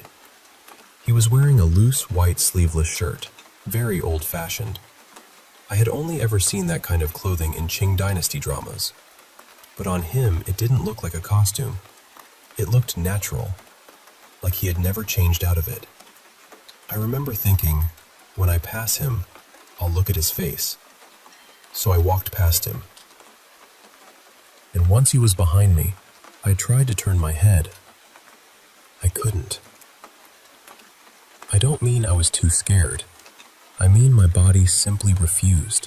For 1 second, I had no ability to look back. It was as if something had gently, firmly placed a hand on my neck and said, "No." But my main thought was still the train. I was late. I was anxious. I just kept moving. When I reached the platform, it was completely empty. Silent, too. Not normal subway silent, but sealed room silent. I figured I had probably missed the last train, but since I was already there, I decided to wait a little longer, just in case. I don't know how long I stood there. Then I heard it. A train coming in. The lights appeared first, then the sound, and I felt this huge wave of relief. I thought, somehow, I made it. The train looked ordinary. Nothing strange about it from the outside. But when the doors opened, there wasn't a single person inside. That was unusual. Even the last train in Beijing usually has people on it, especially in summer. But I told myself I was lucky. Maybe everyone had already gotten off. Maybe this was just one of those rare empty rides. So I got on. I sat down and almost immediately, my eyelids became unbelievably heavy. I wasn't tired before that. I've always been a night person, and 11 wasn't late for me at all. But the second I sat there, it felt like sleep dropped onto me like wet cloth. I closed my eyes. And this is the part I still can't explain. The train had been empty. I had seen it with my own eyes. But once my eyes were closed, it felt crowded. I could feel people sitting close beside me, shoulder to shoulder. I felt the pressure of bodies filling the carriage. I felt someone's sleeve brush my arm. I felt children running past, their little steps tapping by, one of them grazing my knees as they went. The train moved like normal. It stopped at stations. Doors opened. Doors closed. People got on. People got off. But there were no announcements. No next station. No recorded voice. No chime. Just the doors, the movement, and all these people I could feel but could not see. I stayed like that for what felt like a long time, with my eyes shut, awake but trapped in this strange half-sleep. Then at one station, everyone got off. I felt them rise around me, slowly, calmly. I felt the whole carriage empty out, person by person, until the air around me changed. When the doors closed again, my eyes opened by themselves. The train was empty, and suddenly my body felt light, like something heavy had been lifted off my chest. I was wide awake, too awake. At the next station, I got off without even knowing where I was. The station was dark, completely shut down. I walked up toward the exit, and the gatekeeper looked startled to see me. He had to unlock the metal gate to let me out. I tried to explain. I told him I had been on the last train. He looked at me for a moment and said something like, "That wasn't the last train." Then he added, very quietly, "That was the train after the last train. You shouldn't have been on it." That was when the fear finally caught up with me. I stepped out into the street, shaken, and turned back to see which station I had come out of so I could figure out how to get home. It was Taoranting, which meant the station before it, the one where everyone had gotten off, was Chaishiko. And Chaishiko, if you know Beijing history, was the old execution ground from the Qing dynasty. That was where they all got off.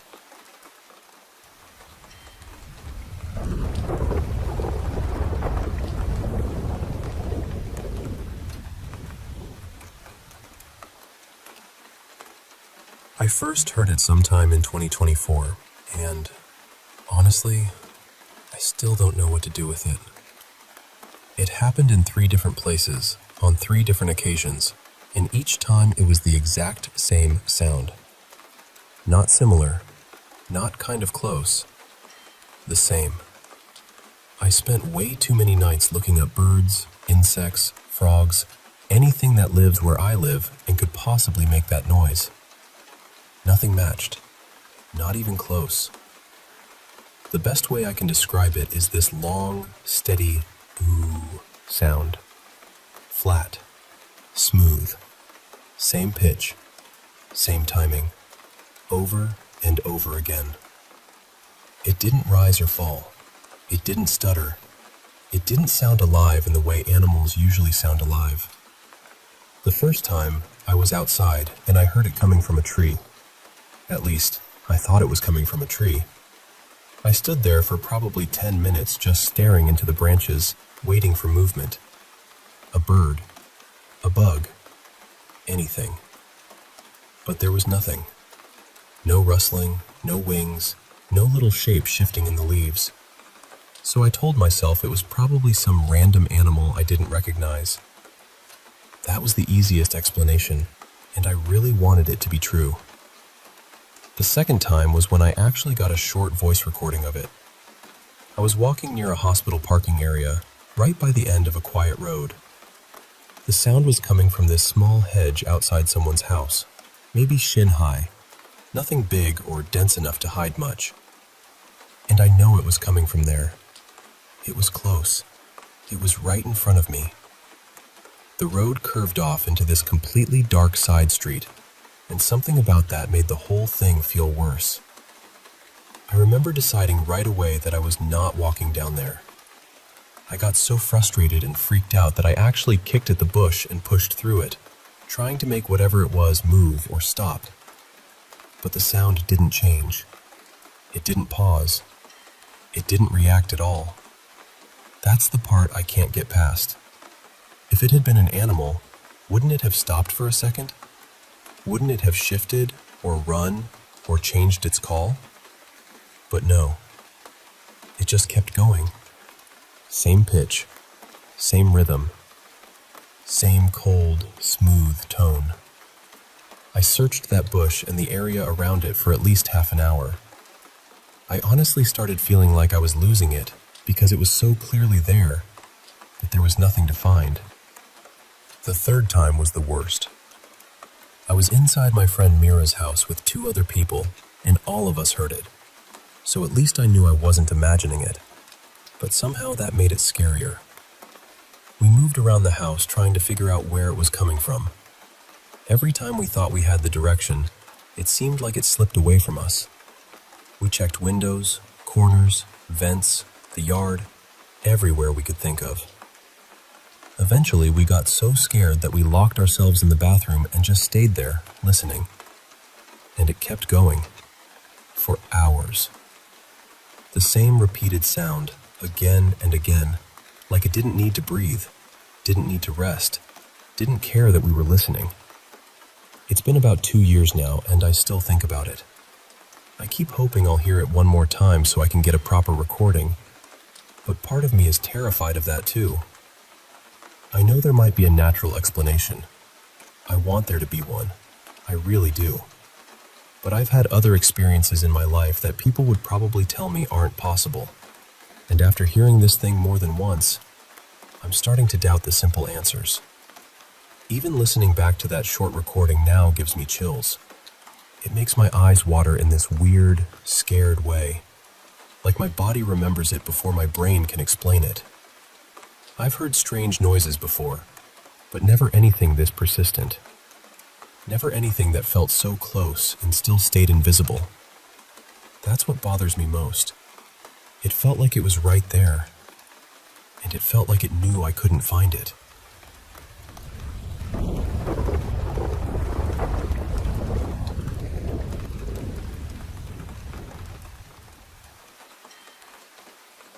Something brought this memory back recently, and honestly, it still sits strangely with me. For a bit of context, I've always had a really strong memory.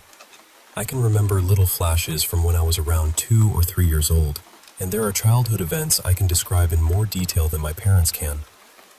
I grew up in Syria, and we moved to England when I was 7. When I was little, I apparently had this childhood friend named Kekamari. My parents used to bring him up all the time. It became this running joke in the family. They'd say things like, "Ask Kekamari," or "Where's Kekamari?" or "Is he coming with us?" Sometimes they'd even tease me and say, "She's going to grow up and marry him." And because they mentioned him so often, I didn't really question it as a child. It just became part of the background noise of my life. But the strange thing is, I never actually knew who Kekamari was. I understood, eventually, that he was supposed to be my imaginary friend, but I don't remember him. I don't remember talking to him. I don't remember playing with him. I don't remember telling anyone about him. And that's what bothers me. According to my parents and my grandmother, up until the time we left Syria, I talked about him constantly. They say I played with him, told stories about the things we did together, and mentioned him almost every day. But in my own memory, there's just this empty space where he should be. And I know how that sounds. Kids forget things. Childhood memories are strange and patchy, but I really do remember so much from that time. I remember rooms, conversations, smells, routines, small incidents nobody else even thinks about anymore. So if Kekamari was truly such a huge part of my childhood, I feel like I should remember at least one moment with him. My parents always assumed he must have been some character from a cartoon I liked, but that never made much sense to me. I remember the cartoons I watched, SpongeBob, Tom and Jerry, and a few Arabic children's shows, mostly with animals. I don't remember any cartoon with a grown man named anything like Kekamari. I've tried searching the name before, but nothing comes up. My family has no idea where I could have gotten it from either. The reason I wonder if there was something more to it is because there were other strange things I remember from that part of my childhood. Sometimes, I felt almost compelled to do things. One memory that still makes me uncomfortable is from when I wrapped a piece of string tightly around a cushion. I put my finger between the string and the cushion, then pulled and cut it, slicing part of my finger in the process. The strange part is that I knew exactly what was going to happen while I was doing it. I wasn't confused. I wasn't too young to understand. I knew it would hurt me, but I kept going anyway. It felt less like I was choosing to do it, and more like I was watching through someone else's eyes. There were other moments like that too. I would do something careless or harmful while fully understanding the outcome, but I wouldn't stop. I'd hide things from my parents or my grandmother for no clear reason. If I spilled something or hurt myself, instead of asking for help, I'd try to cover it up in ways that made everything worse. I knew I wouldn't be in serious trouble if I just told someone, but it felt like I was supposed to hide it. I also apparently had dreams about Kekamari. Back then, I slept beside my grandmother, and she told me I would talk in my sleep whenever I dreamed about him.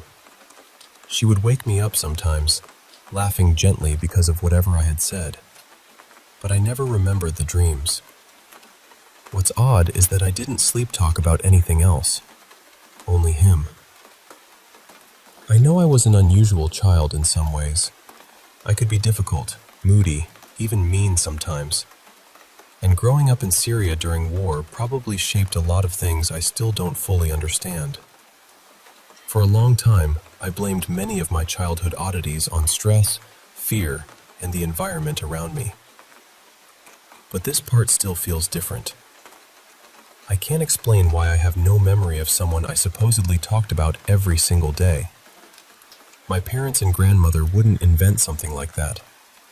They had similar family jokes with my younger sister too, like teasing her about a character she was obsessed with from a children's show. So I don't think they made Kekamari up. What unsettles me most is that they say I never mentioned him again after we left Syria.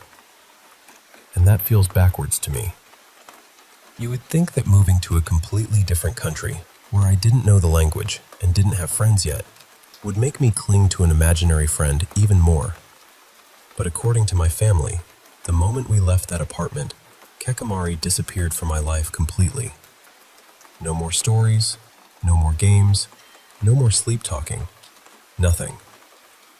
It wasn't like he was from a show I stopped watching. It wasn't like a toy I lost. He just vanished. And I don't remember losing him. I don't remember having him at all. That's the part I can't let go of. I don't even need a dramatic answer. I just want to understand why something that was apparently such a big part of my childhood is completely missing from my own memory.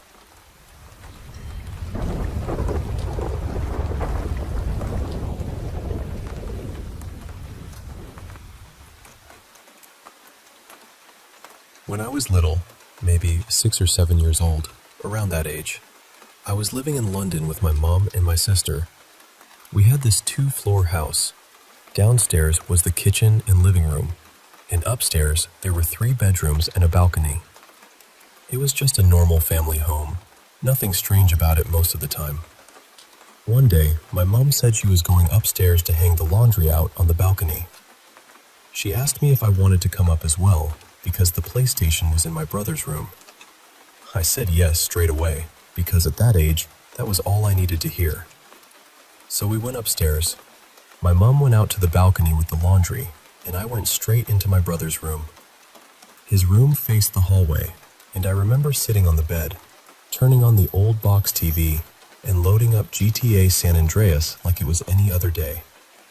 After a little while, my mom finished hanging the clothes and told me she was going back downstairs. I said I'd stay up there and keep playing.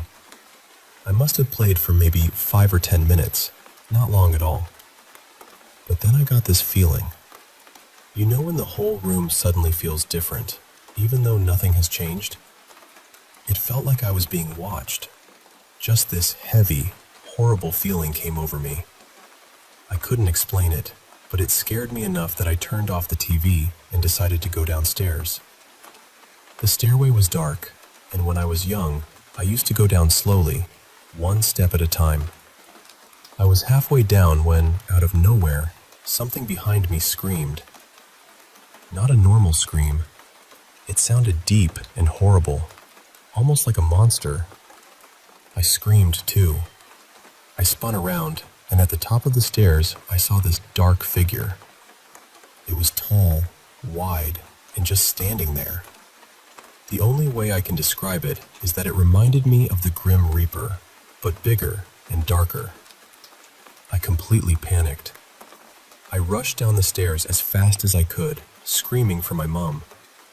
My mom and sister came running over, asking what happened, and looking around like they thought someone had broken into the house. But I didn't tell them what I really saw. At the top of the stairs, there was this little storage door, and I was terrified that whatever I saw had gone in there. I couldn't even bring myself to say it out loud. After that day, I changed. I didn't like being alone. I needed someone to walk with me to the toilet and wait for me. I started sleeping with my mom because I was too scared to sleep by myself. I'm 26 now, and honestly, even all these years later, I still get scared sometimes when I'm alone. When I leave my room, I still find myself rushing down the stairs, trying not to look around too much. I never saw that thing again, but that one moment stayed with me. And there was another strange thing that happened when I was younger. One time, my mom's friend came to stay over. I'll call her Amina. She was sleeping in my bed in the same room as my mom, because my dad was out working. I was probably even younger at the time, because I still remember drinking milk from a bottle at night. One night, I woke up and saw a man standing in the doorway. He looked human, but I knew I didn't recognize him. I got scared and pulled the covers over my head. I stayed like that for a few minutes, hoping he would just disappear. Then I slowly pulled the covers down and asked him who he was. He answered calmly and said, "I'm here for her." He meant Amina. I asked him his name and he told me, but I can't remember what it was now. A few minutes later, I somehow fell back asleep. The next morning, I asked Amina if she knew anyone who looked like the man I saw. She said no. She had no idea who I was talking about. The strange part is, I saw him for 2 nights in a row. Then after that, he was gone. I've read a lot of stories since then, and honestly, I do believe children can see things adults can't. Maybe it's because they're innocent, or maybe they're just more open to things we learn to block out as we get older. Either way, this world is a lot stranger than people think.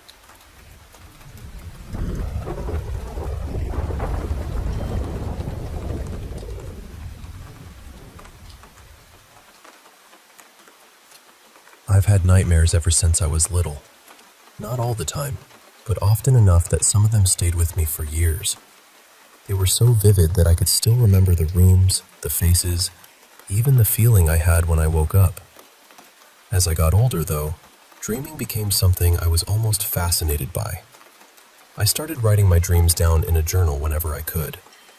I'd record every little detail I remembered, places changing in strange ways, people I knew, people I didn't know, and sometimes loved ones who had already passed on.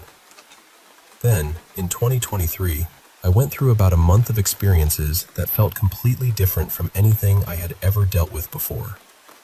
I know this might sound hard to believe, and honestly, that's one of the reasons I don't talk about it much. But it still sits with me.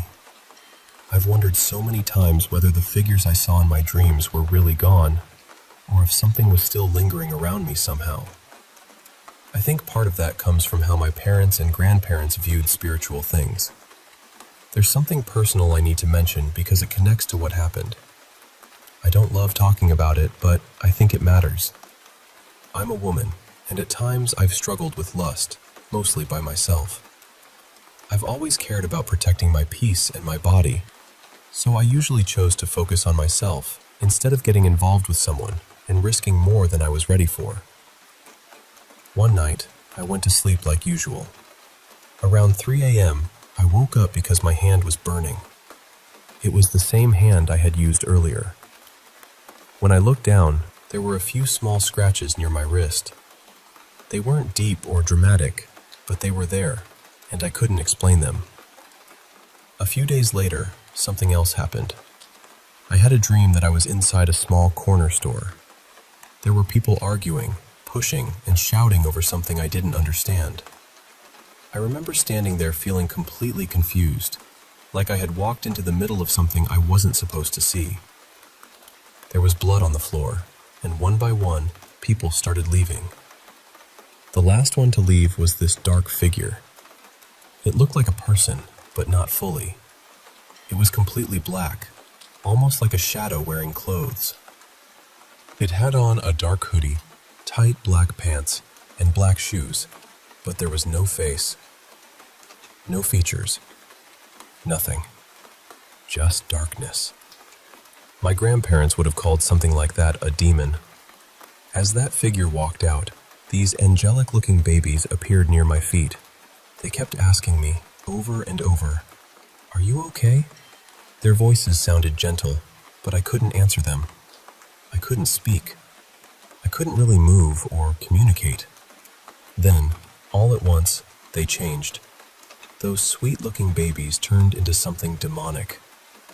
Right after that, I slipped into sleep paralysis. I had experienced sleep paralysis before, but never like this. This time, it felt like someone was on top of me, pinning both of my arms down. The only thing I could move was my pinky finger, and I remember feeling that tiny movement so clearly because everything else was frozen. I was struggling to breathe. Something about it felt wrong in a way I still don't like describing. Then suddenly, I woke up, and it felt like a heavy weight had just been lifted off my body. That morning, there was a black moth on my wall. Later that day, hundreds of crows gathered in my yard. Maybe someone else would call it coincidence, but after everything I had felt and seen, I couldn't shake the feeling that it wasn't just a dream. After that, I started having more dreams where the shadow figure would appear. It wouldn't always do anything. Sometimes it would just stand there and stare at me while the rest of the dream continued around it, like it wasn't part of the dream, but it stepped into it anyway. Another thing happened around that time that I still remember clearly. A relative of mine, Talia, had brought home a flannel jacket from a thrift store. She left it out for most of the day, and eventually it ended up staying at my house. Not long after that, I fell back into the same personal habit again, and that night I had sleep paralysis. This time, when I looked to my right, I saw the shadow man standing there. But he was wearing that flannel jacket. He wasn't moving. He wasn't speaking. He was just standing there, watching me. A few days later, I took a quick nap in my room. Out of nowhere, I felt like my body was lifting, almost as if something was trying to pull me out of myself. It felt like my soul was being tugged upward. I snapped awake right away, sat up, and had to catch my breath. Even now, I still think about all of it. The memories come and go. These days, my dreams are mostly normal again, and I still write them down whenever I can before getting on with my day. But those two experiences have never fully left me. I've always wanted to understand what they meant, or why they happened the way they did.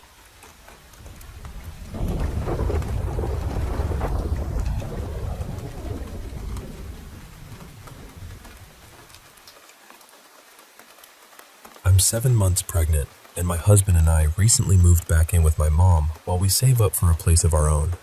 And honestly, I hate being back in this house. It has always had this strange feeling to it. Even when I was younger, I never felt completely comfortable here. The people who lived here before my family had a bunch of cats over the years, and they buried every single one of them in the backyard. When they finally moved out, they even asked my parents if they could bury their last cat there too, so it could be with the others. My parents said yes. Since then, we've added our own pets back there too. A couple of my birds, a few family cats, and, more recently, my mom's 2 big old dogs. So at this point, the backyard doesn't really feel like a yard anymore. It feels like a tiny, private pet cemetery sitting just behind the house. And that's not the only thing.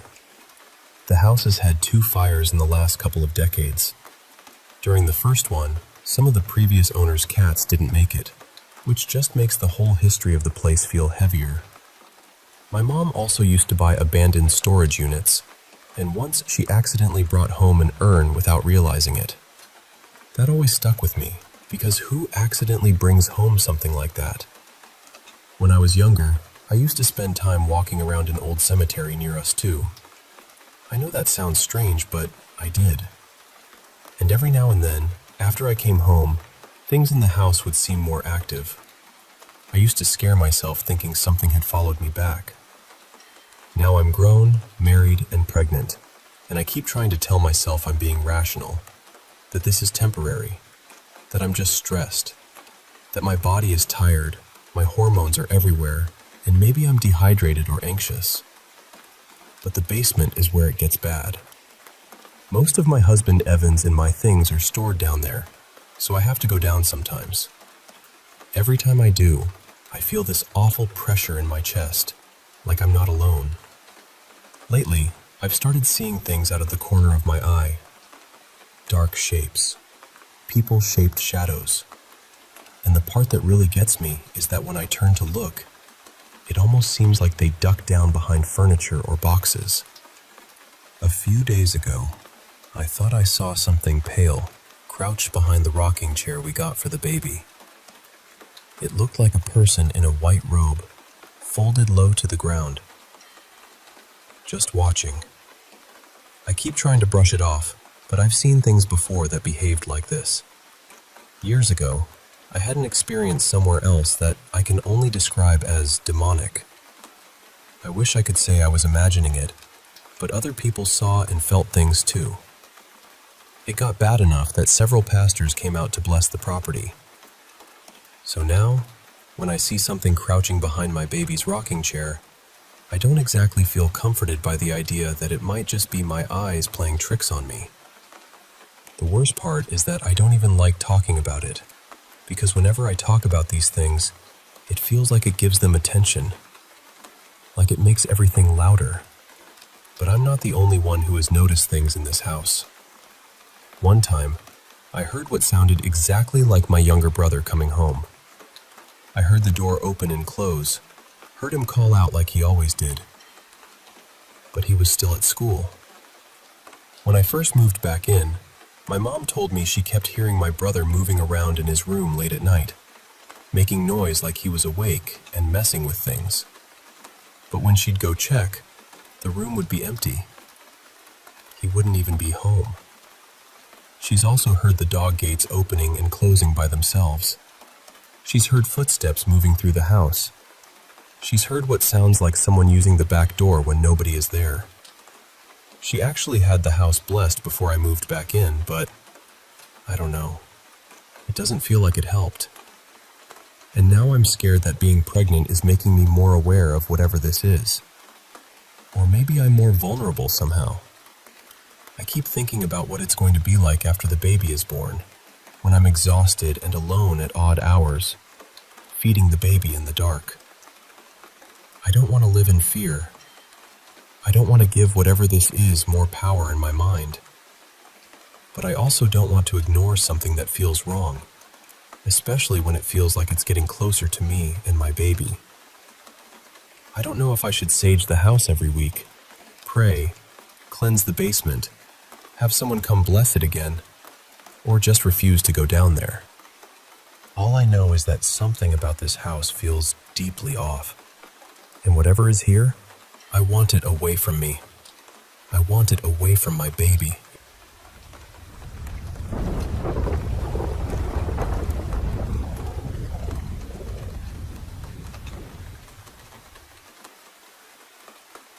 I've carried this for years, and saying it out loud still feels strange.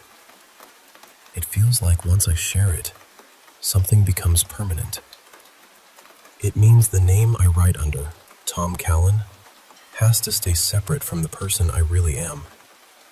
It means my real face can never be tied to this, or to the writing I care about most. And I know that probably sounds dramatic.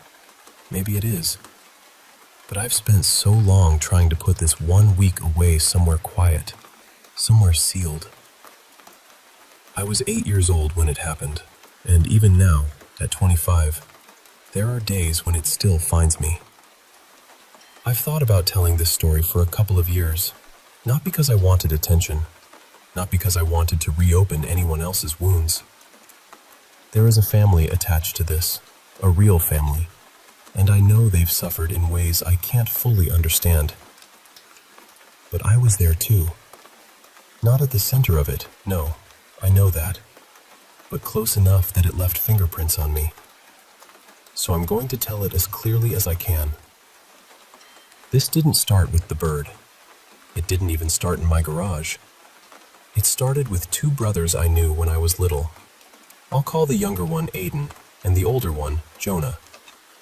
Jonah was about 10. I was 8. Aiden was 6, maybe 6.5. I was technically friends with both of them, but mostly I spent time with Jonah. At that age, being accepted by an older kid felt like being handed a secret key. I wanted to keep that friendship. But I cared about Aiden too. Aiden had special needs. I don't remember the exact diagnosis, and honestly, it doesn't matter here. What I remember is that he made sounds, sudden little bursts and whistles, and sometimes people lost patience with him. I did too, sometimes. That part still hurts, because if I met him now, I would be kinder. I would sit with him. I would let him make every sound he needed to make. I wouldn't rush him. I wouldn't get annoyed. Jonah and I used to play Xbox together all the time. I haven't touched one since. A lot of afternoons at their house went the same way. Jonah and I would play games, or mess around with his dad's old typewriter, pretending we were writing important stories. Aiden would come over and stand right in front of the TV, bumping his fists together, making one of his little sounds. That usually meant he wanted us to stop and play hide and seek. Jonah hated playing with him. He didn't have the patience for it. But I usually played, and Aiden loved it. He always wanted to hide. He always wanted me to seek. He wasn't very good at staying quiet, but hide and seek was the closest I ever saw him come to controlling those sounds.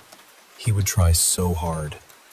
Every now and then, from behind a curtain or inside a closet, I'd hear that small little whistle. Almost like tweet tweet. That sound is the part that stayed. One month, Jonah and Aiden were grounded. I was told they'd been getting into trouble, so they couldn't have friends over. Then, not long after that, Aiden went missing. I wish I remembered who told me. I wish I remembered the exact words, or whether someone sat me down gently. But I don't. I only remember understanding that the world had changed. Aiden was gone. The next thing I learned was that he had disappeared while playing hide and seek with Jonah. I don't think I knew what to do with that information. I was 8. My mind didn't know how to hold something that heavy, so it just didn't. I remember feeling sad, but also still doing normal kid things because kids do that. They make little projects. They ask strange questions. They wait for grown-ups to fix the world. During that week, I spent a lot of time in our garage. It was big, with several doors and shelves packed with tools, boxes, toys, and old things nobody used anymore. I liked building useless little inventions in there. Plastic bottles taped together, cardboard pieces glued into shapes, things that felt important to me for an afternoon and then became trash. One evening, I was out there when one of my stepsisters told me to shut the garage and get ready for bed. She said if I didn't, she'd tell my dad when he got home. I reached up for the garage door button. It was high enough that I had to stretch, and while my arm was raised, I heard something crash behind me. It sounded like plastic hitting something hard. Not the concrete floor, though. I knew what that sounded like. This was different. Hollow, but heavy. Sharp, but muffled. I spun around, terrified. Then I heard a bird chirp. At least, that's what I thought it was. I couldn't see anything. The garage was too cluttered, and I was too short to see over half of it anyway. For all I knew, a toy had fallen behind a shelf. But I ran inside and didn't go back out that night. Later that week, I overheard my dad talking. He said Aiden and Jonah's parents wouldn't let the police search the house. Even as a kid, that felt wrong. Everyone was searching the hills and the roads and the open areas nearby. Neighbors were out looking. Adults were whispering. People were scared. But the one place the police hadn't searched was the house. Their parents said they'd already checked it themselves. My dad didn't like that. I remember that clearly. By the third day, the excitement and confusion had worn off, and I was just scared. I remember lying in bed crying. My dad came in and asked what was wrong. I tried to look at him, but everything was blurry from crying. All I could say was, Aiden isn't good at hide and seek. And then I broke. Because I think some part of me was starting to understand that Aiden might not be hiding. Maybe he never had been. The next day, I went back into the garage. It was daytime. 2 of the doors were open and light was coming in. I was gluing soda bottles onto an old backpack, pretending I was making some kind of flamethrower. For a little while, I almost felt normal. Then I heard it again. That little sound. Tweet, tweet. Only this time, I didn't think it was a bird. I knew that sound. It was Aiden's sound. The one he made when he wanted us to play. The one he made when he was hiding and trying so hard to stay quiet. I ran inside. I didn't want to be alone anymore, so I asked my older stepsisters if they thought Aiden would still let me hang out with Jonah when he came back. I know now how awful that question must have sounded. But I was 8. I didn't understand timing. I didn't understand grief. I just wanted my friends back. My stepsisters understood enough to be cruel about it. They yelled at me. One of them called me selfish. The younger one slapped me across the face and told me to go clean my room, or she'd tell my dad, and he'd get the belt. So I ran upstairs crying, and they told me not to make noise. That night, I fell asleep fast, the way kids do after crying too hard. But I woke up terrified. I don't know if I saw a shadow, or dreamed something, or just felt afraid. All I remember is standing there in my room with panic buzzing through my whole body. And then I had this thought. Maybe the bird in the garage wasn't a bird. Maybe it was Aiden. Maybe he was making those little sounds because he wanted me to find him. Maybe he had been giving me hints the whole time, and I had been too scared to look. It sounds impossible now, I know that. But at 8 years old, it made sense to me. The garage wasn't far from my room, but nighttime made everything feel huge. Back then, I was so afraid of leaving my room in the dark that sometimes I wet the bed instead of walking to the bathroom. So going to the garage was not easy. But I put on a sweater over my pajamas and went. The door shut behind me. I turned on the light and started walking around, whispering Aiden's name. Then I heard it. Tweet. Not like a bird, not anymore. It sounded exactly like him. It came from between two shelves. I remember feeling this horrible little spark of hope, like maybe I was about to find him. Maybe I would be the one. Maybe everything would be fixed. I stepped closer, and then came that same crash. Plastic against something hard. Loud enough to make my whole body jump, but still not loud enough to be the concrete floor. I panicked and ran to open the garage door for more light. That was a mistake. My father burst in with a revolver in his hand, screaming at me, asking what the hell I was doing. I was too scared to tell the truth, so I said, I don't know. That made him furious. He made me get his belt, and he beat me until he was tired. I cried so hard I could barely breathe. I remember thinking through all of it that I had only been trying to find Aiden. Aiden was found later that week. Not by me. He was found buried under a pear tree in his own backyard. What people said afterward was that Jonah and Aiden had fought. Something about the Xbox, though that never made sense to me. Aiden didn't care about the Xbox. But Jonah had hit him with it. Hit him hard enough, and more than once. The tree hid the smell from the search dogs for a while. I don't know if that was luck or if someone older knew what they were doing. I don't know. I've wondered for years, but wondering doesn't give answers. It just digs little holes in your chest. Jonah served time. He got out not long after I finished high school. I think about him sometimes. I think about Aiden more. I've never reached out, and I never will. I know my memories of that week aren't the main tragedy. I know the real horror is what happened to Aiden.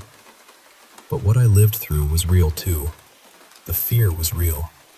The sounds were real to me. The guilt was real. And I think I've been carrying this because some small part of me is still 8 years old, standing in that garage, listening for a little boy who used to hide badly on purpose. I thought there was a bird trapped in there. But really, I think I was the one trapped. And I'm hoping that by finally saying this out loud, I can open the door.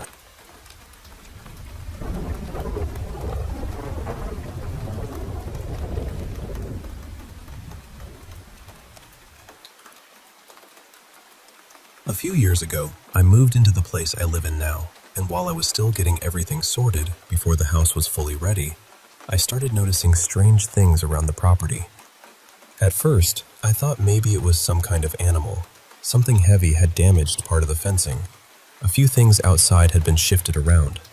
Nothing huge, nothing dramatic enough to make me panic, but definitely enough to make me stop and think. Okay, what did that? The strange part is, where I live, we don't really have large wild animals wandering around. No bears, no big predators, Nothing that would reasonably explain it. Then, around the time my house was finally ready to move into properly, the empty plot next to mine was bought. The new owner put up a metal fence along the border, and after that, everything just stopped. No more broken fencing, no more odd noises, no more things being moved. So I let it go. Now, fast forward about 3 years. I live alone and I've got a full-time office job. My evenings are pretty simple. I come home, make dinner, work out, and maybe once or twice a week, I go outside to unwind. I'll sit at the very back of my yard, have a drink, maybe smoke a cigar, and watch a downloaded YouTube video on my phone. It sounds boring, but honestly, I like it. It's quiet back there, peaceful, just me, the dark, and the trees. For a few weeks, everything was normal. Then one night, as I was getting ready to head back inside, I pointed my flashlight toward the far end of the yard and saw eyes staring back at me. They were low to the ground, reflecting the light. At first, I froze. Then I tried to make sense of it. Cats are common around here, so are stone martens, but the eyes were too far apart for either of those, so I told myself it was probably a fox. I couldn't see the body clearly, but that explanation felt reasonable enough. The next time I sat outside, I saw it again. Same place, same reflective eyes. This time I stood up and tried to move a little closer, but the thing bolted through the bushes before I could properly see it. It was fast. Too fast for me to get a good look. The third time, I was ready. Or at least I thought I was. I took a picture with my phone, but it was from too far away, and the image came out blurry. You can kind of see something there, but not enough to say what it is. Those 3 encounters happened over about 2 weeks. Then came the 4th one. This was just last week. The weather had finally warmed up, so I was sitting outside again, cooling off after work. I had a drink with me, a thin jacket on, and I was watching some random gaming video. It was one of those bright nights where the sky is clear enough that you can almost walk around without a flashlight. And then I noticed something. Not directly. More like my brain suddenly grabbed me by the collar and said, "Look over there." There was a dark shape on the grass near the back of the yard. At first, it looked like a big dog lying down. I just sat there, staring at it. My whole body went cold. Slowly, I reached for my flashlight and turned it toward the shape. When I switched it on, I saw those same eyes, glowing, reflecting right back at me. And then it stood up, on 2 legs. I don't know how else to explain it. It was like a person lying flat on their stomach suddenly pushed themselves up and stood there, wearing something completely black. A bodysuit almost. And the whole time, it was looking straight into my flashlight. It was tall too. I'm around 175 centimeters, and whatever this was, it seemed nearly eye level with me. That was enough. I ran. I didn't think. I didn't yell. I just got up and sprinted back into the house, locked the door, and called the police. I told them there might be some strange man in my backyard, maybe a homeless guy, maybe someone trying to mess with me. I didn't know what else to say. Thankfully, it didn't chase me. Whatever it was, it just let me go. The police told me to stay inside and said they would check it out. As far as I know, they never actually did. I barely slept that night. All I could think about was every other time I had seen those eyes. Every time I stood there calmly, convincing myself it was a fox or some harmless animal in the bushes. The next morning, I checked the yard. Nothing. No footprints that I could see. No damage to the fence. No sign that anyone had tried to get into the house. Everything looked completely normal, which somehow made it feel worse. For a few days, I tried to just move on. Then I was telling the story to a couple of friends, and while I was explaining it out loud, a thought hit me. Do human eyes even reflect light like animal eyes do? I looked it up. They don't. Not like that. and that honestly made my stomach drop. So now I don't sit outside at night anymore. My quiet little routine has moved indoors, where the walls feel a lot friendlier than the trees. Sometimes I look out the window after dark, but I haven't seen anything since. I did finally set up a wildlife camera near the back of the yard, but so far, it hasn't caught anything useful. My mind keeps trying to turn it into something normal. A prank, a person in a costume, some animal I misread in the dark. But I know what I saw when that flashlight hit it, and I still don't know what was standing in my backyard that night.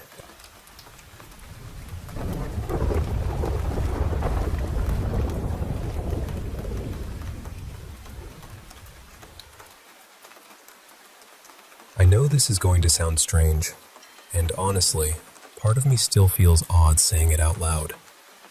But there's been something around us for years now, and every time we think it's gone quiet, it seems to make itself known again. It started back when my partner was living with a friend of his. Years before I knew him, this friend had apparently tried to summon something to impress a girl he was dating. He never properly closed whatever he thought he opened, which, yes, was wildly foolish. I told him that myself. At first, it was almost easy to laugh off. Whenever my partner and I would sit in the lounge watching TV, we'd both catch something out of the corner of our eyes. It would peek out from the hallway near his friend's study, just for a second. But the moment either of us turned to look straight at it, it was gone. It looked tall, maybe 6 feet. Just this dark, narrow figure leaning out slightly, watching us. It happened enough that we stopped pretending it was nothing, but because it never actually came closer or did anything, we gave it a stupid little nickname. We called it the Peekaboo. It felt curious more than dangerous back then. Then my partner moved in with me and my parents. He was dealing with chronic pain and illness, and with the cost of everything going up, it just made sense for him to stay with us. For a while, everything was peaceful. Then one night, we were looking after our old senior dog, who has since passed. He was a gentle old boy. He barely ever barked unless he truly thought something was wrong, or he was playing. He didn't bark at people walking past, or cats, or other dogs. But that night, he stood facing the backyard, staring toward the clothesline. The fur along his back raised, and he started growling, then barking. My partner and I both felt this awful drop in our stomachs. We looked at each other, and without really needing to say it, we both had the same thought. Had it followed us? The next thing happened while my dad was home alone in the living room. He was sitting on the couch, watching TV and eating lunch. He noticed something out of the corner of his eye, but he ignored it at first. Then he realized it was still there.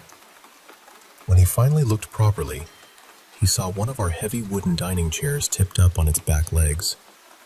There was a full pack of bottled water sitting on it, and somehow, the chair was leaning backward toward the window. No one was touching it. As soon as he understood what he was seeing, the chair slammed backward, hard. It hit the windowsill and broke a couple of my mom's plant pots. My partner and I heard the crash from my room and ran out. My dad was standing there, completely pale, wide-eyed, pointing at the chair and the broken pots. When he told us what happened, my partner and I looked at each other and said, almost at the same time, "The peekaboo." Another time, my brother and his wife stayed over for a weekend. My brother is not spiritual at all. He's very logical, very science-minded, and normally he'd be the first person to search for a practical explanation. But on their last night here, he had what seemed like sleep paralysis. He'd never experienced it before, and he hasn't had it happen since. He said he woke up and saw a tall, shadowy figure standing in the doorway. Around 6 feet, shaped like a man, and strangely enough, he said it looked like it was wearing old-fashioned Victorian clothing. He couldn't move. He could only stare and blink. By the fourth blink, it was gone. The next morning, he came straight to me, shaken in a way I'd never seen before. He told me everything, and asked me to cleanse both him and his wife before they left. I do practice witchcraft, so of course I did it for him. But what unsettled me most was how sincerely frightened he was. He truly believed what he saw was spiritual. Then, earlier this year, my partner had something similar happen, except he could move and speak. He woke up because he felt like someone was staring at him. When he opened his eyes, he saw a tall black figure standing at the end of our bed. He screamed, and that woke me up. I didn't see it myself because I had been dead asleep, but he was terrified. And now, over the last 3 nights, something else has started happening. We have a puppy now, about 6 months old. He's sweet, playful, and usually quiet, very much like our old senior dog. He doesn't bark unless he thinks something is wrong, or sometimes when he's excited and playing. But for the past 3 nights, when we've taken him outside to go to the toilet, the hair on the back of his neck stands up. He freezes, growls, and starts barking toward the exact same spot our old dog used to bark at. The clothesline. Tonight, I turned on my phone torch and shone it over there. There was nothing. No person, no animal, nothing moving at all. After a little while, the puppy calmed down and ran back over to me, and we went inside. The strange thing is, these events aren't happening back to back. They're spread out across years and months. Long enough that I almost convince myself it's over, and then something happens again. I don't know what this is, but whatever it is, it feels like it has stayed curious about us for a very long time.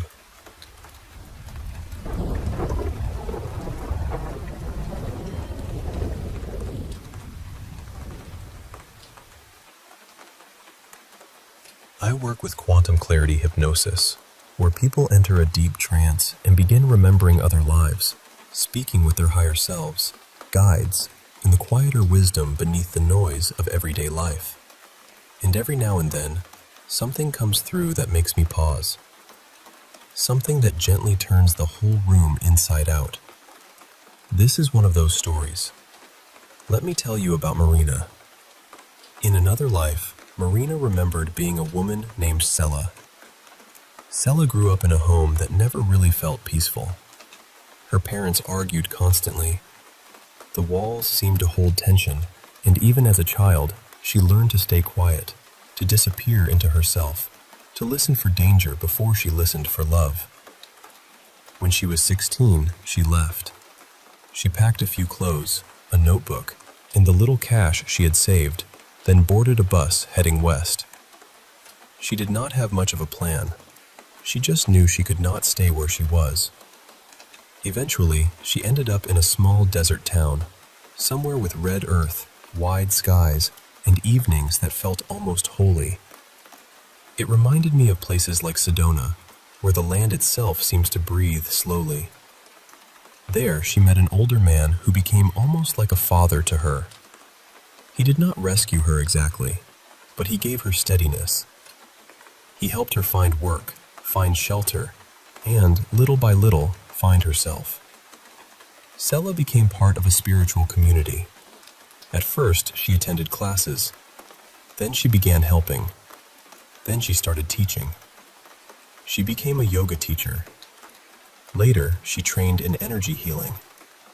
Then she began working with sound, using bowls, voice, and vibration to help people soften the grief they were carrying in their bodies.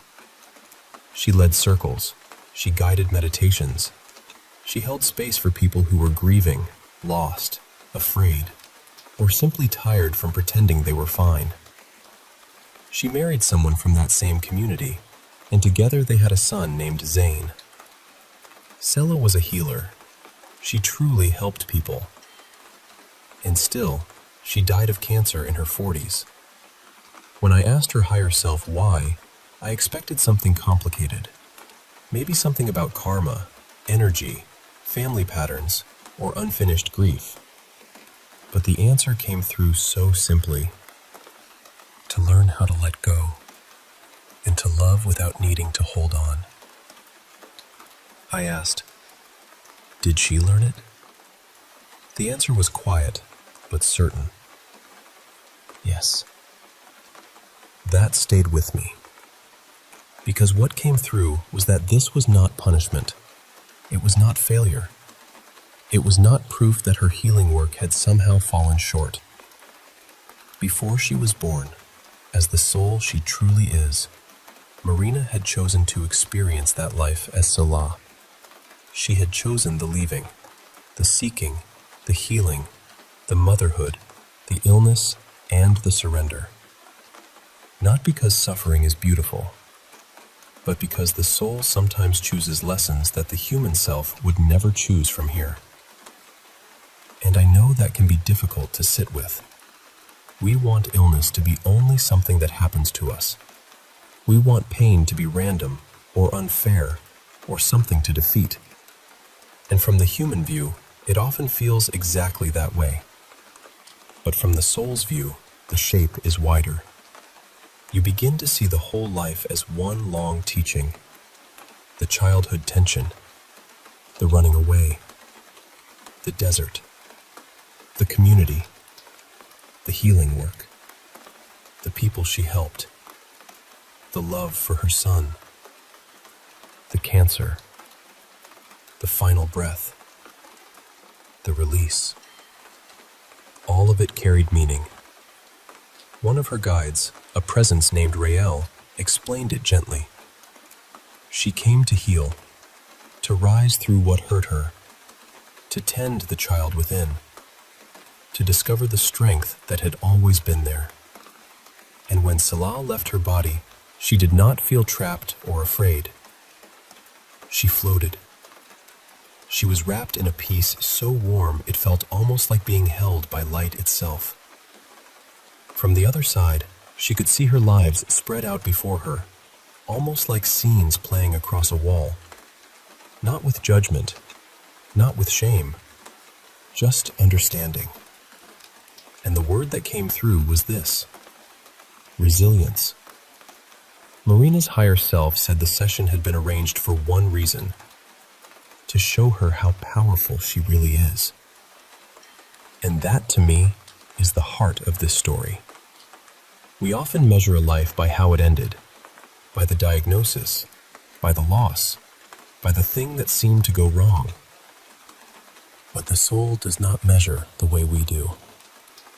The soul asks, what was learned? Sela's cancer was not the failure of a healer. It was the final doorway in a life built around release.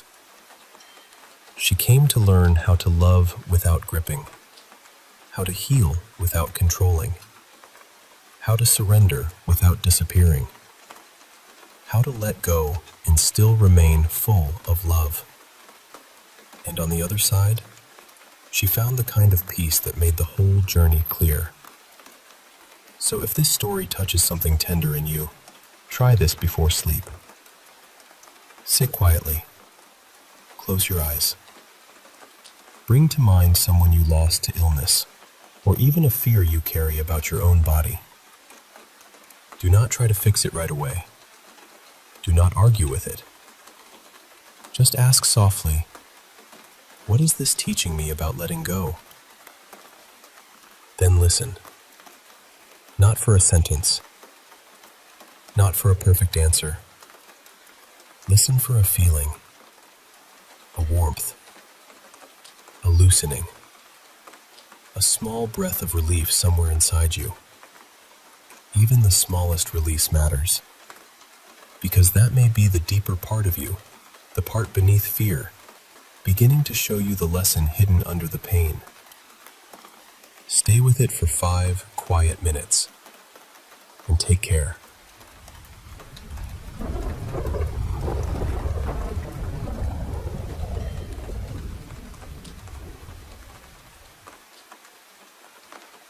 Honestly, I've started to believe that my home health client's late husband is still in the house with her. I'll call her Mrs. Hale.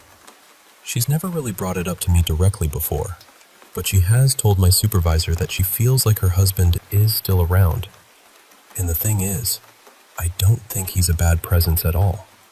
If anything, he feels calm, protective, like he's watching over her and keeping an eye on how people treat her. One caregiver before me said she saw a dark figure standing near the top of the stairs a few times. I've never seen him myself, but I've heard things. Movement upstairs when no one should be up there. Quiet whispers. Little sounds that don't really make sense.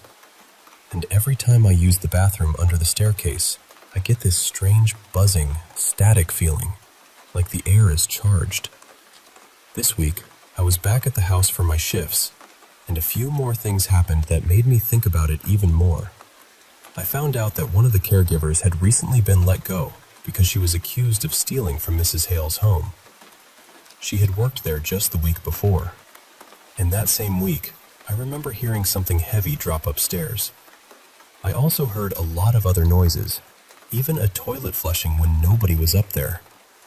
What's strange is, the activity seems to get louder whenever something shady is happening. There have already been a couple of caregivers who took advantage of Mrs. Hale, and every time people like that are around, the house feels restless. Then, once they're gone, everything settles back down. So when I heard that this caregiver may have been stealing, those loud sounds suddenly made a lot more sense to me. Then, Monday night, I was taking a quick little nap during my shift, and I woke up to the sound of a chair scraping across the floor. Not a soft sound either. It was that loud wooden screech, like someone had pushed it back from the table. About 40 minutes later, I heard it again. Both times, I woke up instantly. The next morning, after Mrs. Hale woke up, I was sitting with her at the kitchen table. She mentioned her husband, so I gently asked how he had passed. She told me he died in a hospice facility. Then she looked around the room and said, "He's still here." "I know he is." And I told her, "I think so too. I think I hear him upstairs sometimes, moving around." Then she pointed to the middle chair at the kitchen table and said, "That was his chair. He always sat right there." I almost gasped, because that was exactly where I had heard the chair move the night before. But I didn't want to frighten her, so I stayed calm and just said, "Really?" "The other night I heard a chair scoot back." And she said so matter-of-factly, "He probably came down here because he didn't want you sitting alone. He was a very kind man." That stayed with me. I'm not afraid of him. I really don't feel anything threatening from him. He seems upset when people are doing something wrong, but honestly, I understand that. If someone were mistreating or taking advantage of the person he loved, why wouldn't he try to get someone's attention? At this point, I've mostly let go of the idea that someone could be hiding upstairs or secretly living in the house. I really do believe it's her husband. That said, the house has had break-ins before, and that part still scares me. I do worry sometimes that someone might try to come in while I'm there on shift. I found a spot where I could hide if I ever needed to, and I keep my taser with me, so I feel a little more prepared. But as far as the spirit in the house goes, I don't think he's there to hurt anyone. I think he's there because he never really stopped looking after her.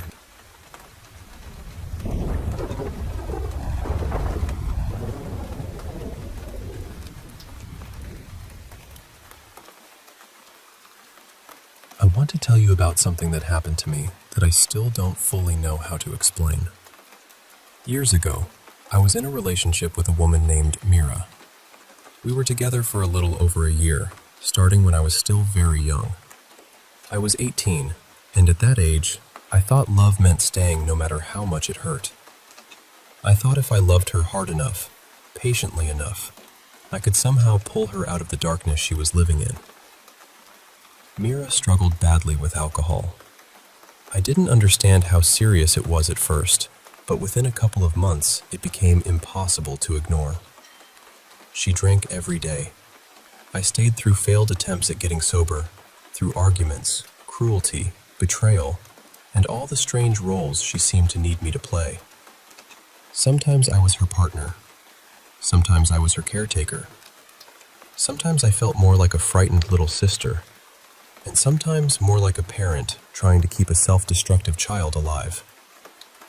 But I don't want to pretend she was only the pain she caused. She wasn't. She was brilliant, educated, beautiful, and deeply wounded. There were moments when I loved her in the ordinary way someone loves a girlfriend. But most of the time, my love for her felt tangled with fear and responsibility. I could see everything she could have been, and that made it so much harder to let go. There was one incident that stayed with me, and it matters because of what happened later. We lived in a small Eastern European country where people can often guess where your family is from just by hearing your last name. Mira used to laugh because people always assumed her family came from this small town in the south, even though she was actually from a larger city up north. One afternoon, she picked me up in her car. I didn't drive back then. Not long after we pulled away, the police tried to stop her. She had been drinking, so instead of pulling over, she sped past them and turned sharply down another road. Of course, they followed us. Eventually, she stopped. When the officer looked at her license, he recognized her surname and asked if she was from that southern town everyone always guessed. From his accent, Mira realized he was from there himself. So she smiled and said yes, she was born there. She knew enough about the place to make it believable. She had visited as a child. She knew about the little school by the road, and she told him her family house was nearby. The two of them ended up chatting about the town, about missing home, about how strange it feels to be away from where people think you belong. When he asked if she had tried to avoid them, she said she hadn't seen them at all. And he let us go. In early 2018, I ended the relationship. I couldn't survive it anymore, not without losing myself completely. I started therapy, built a life with someone kinder and steadier, and eventually got engaged. For a long time, I kept strict distance from Mira because I needed quiet around that wound. About a year later, we spoke again. I saw her twice for what was supposed to be coffee, but both times she ordered beer instead. That was when I realized she was using those meetings as a chance to drink without her girlfriend knowing. She also knew I wouldn't confront her in public. After that, I stepped back again. Then, in 2021, a mutual friend told me Mira was in the hospital. She was in a coma. The doctor said she had severe encephalitis, and her body was already very weak. Because of the pandemic and the hospital rules, no one could visit her. At first, there were small signs of hope. Someone played her favorite music in the room, and her heart rate changed. The doctors thought maybe she was responding. For a little while, it seemed like she might come back. But she didn't. She died a couple of weeks later. I couldn't go to the funeral because I was out of the country. So that night, I made my own little goodbye. I bought her favorite beer and a red scarf because red was her favorite color. I placed them on the windowsill, lit candles, and played the song she loved most. After that, life kept moving, because life has a way of doing that even when it feels rude. I grieved. I talked about her in therapy. I made peace with as much of it as I could. And then, the following summer, something happened. I was on vacation with my family. Usually we went north to visit relatives, but that year we went south instead. On the drive home, we passed through that same small town people always thought Mira was from.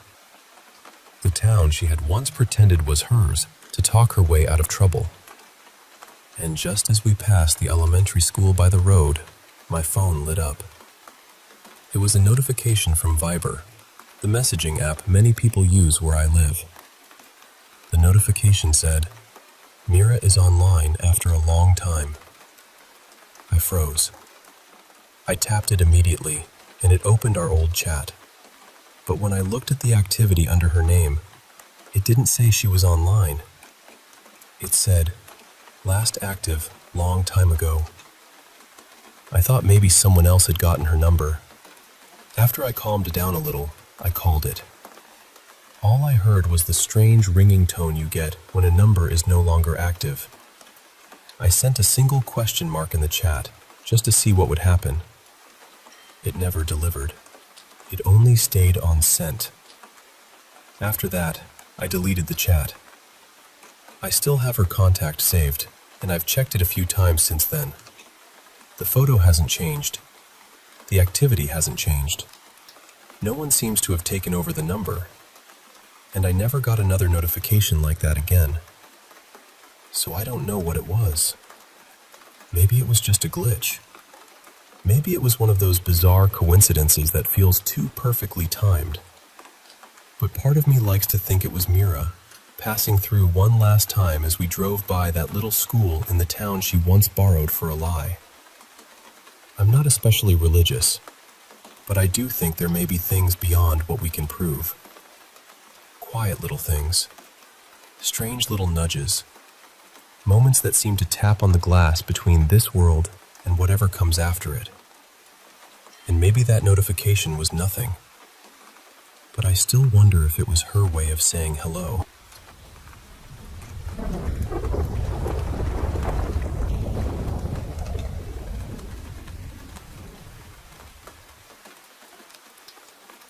I was 21 when this happened, back in December of 2024. At that time, I was in my final year of college, almost done with my undergrad. I had just landed a job at a big tech company, the kind of job people spend years dreaming about. For the first time in my life, I honestly felt like things were falling into place. My career felt sorted. My future felt safe. I was staying in the final year boys' hostel on campus. Now, my college was on the far edge of the city, spread across this huge stretch of land. The campus was beautiful during the day, but at night, parts of it felt strangely empty. The hostels were spaced far apart, and mine was right at the outer corner of the campus. My room was also at the very end of the building, tucked into a corner. From my balcony, you could see a patch of open ground, a few scattered trees, and beyond that, an old abandoned staff quarter. Years earlier, some college employees used to live there, but by then the building had become weak and unsafe. Everyone said it was going to be demolished soon. There was also a story about that place. People said that a woman named Mira had once lived there with her husband's family, and after years of abuse from her in-laws, she set herself on fire inside that building. I had only heard the story once, casually, but I guess it stayed somewhere in the back of my mind. During winter break that year, almost everyone left campus. Some went home, some went on trips. I decided to stay back. I was introverted, and honestly, the idea of having the whole floor to myself sounded peaceful. My plan was not exactly healthy, but at the time, it felt like freedom. I wanted to drink, smoke weed, watch movies, and just disappear from the world for a while. My entire floor was empty except for me. One evening, I smoked weed, drank way too much, and put on a movie.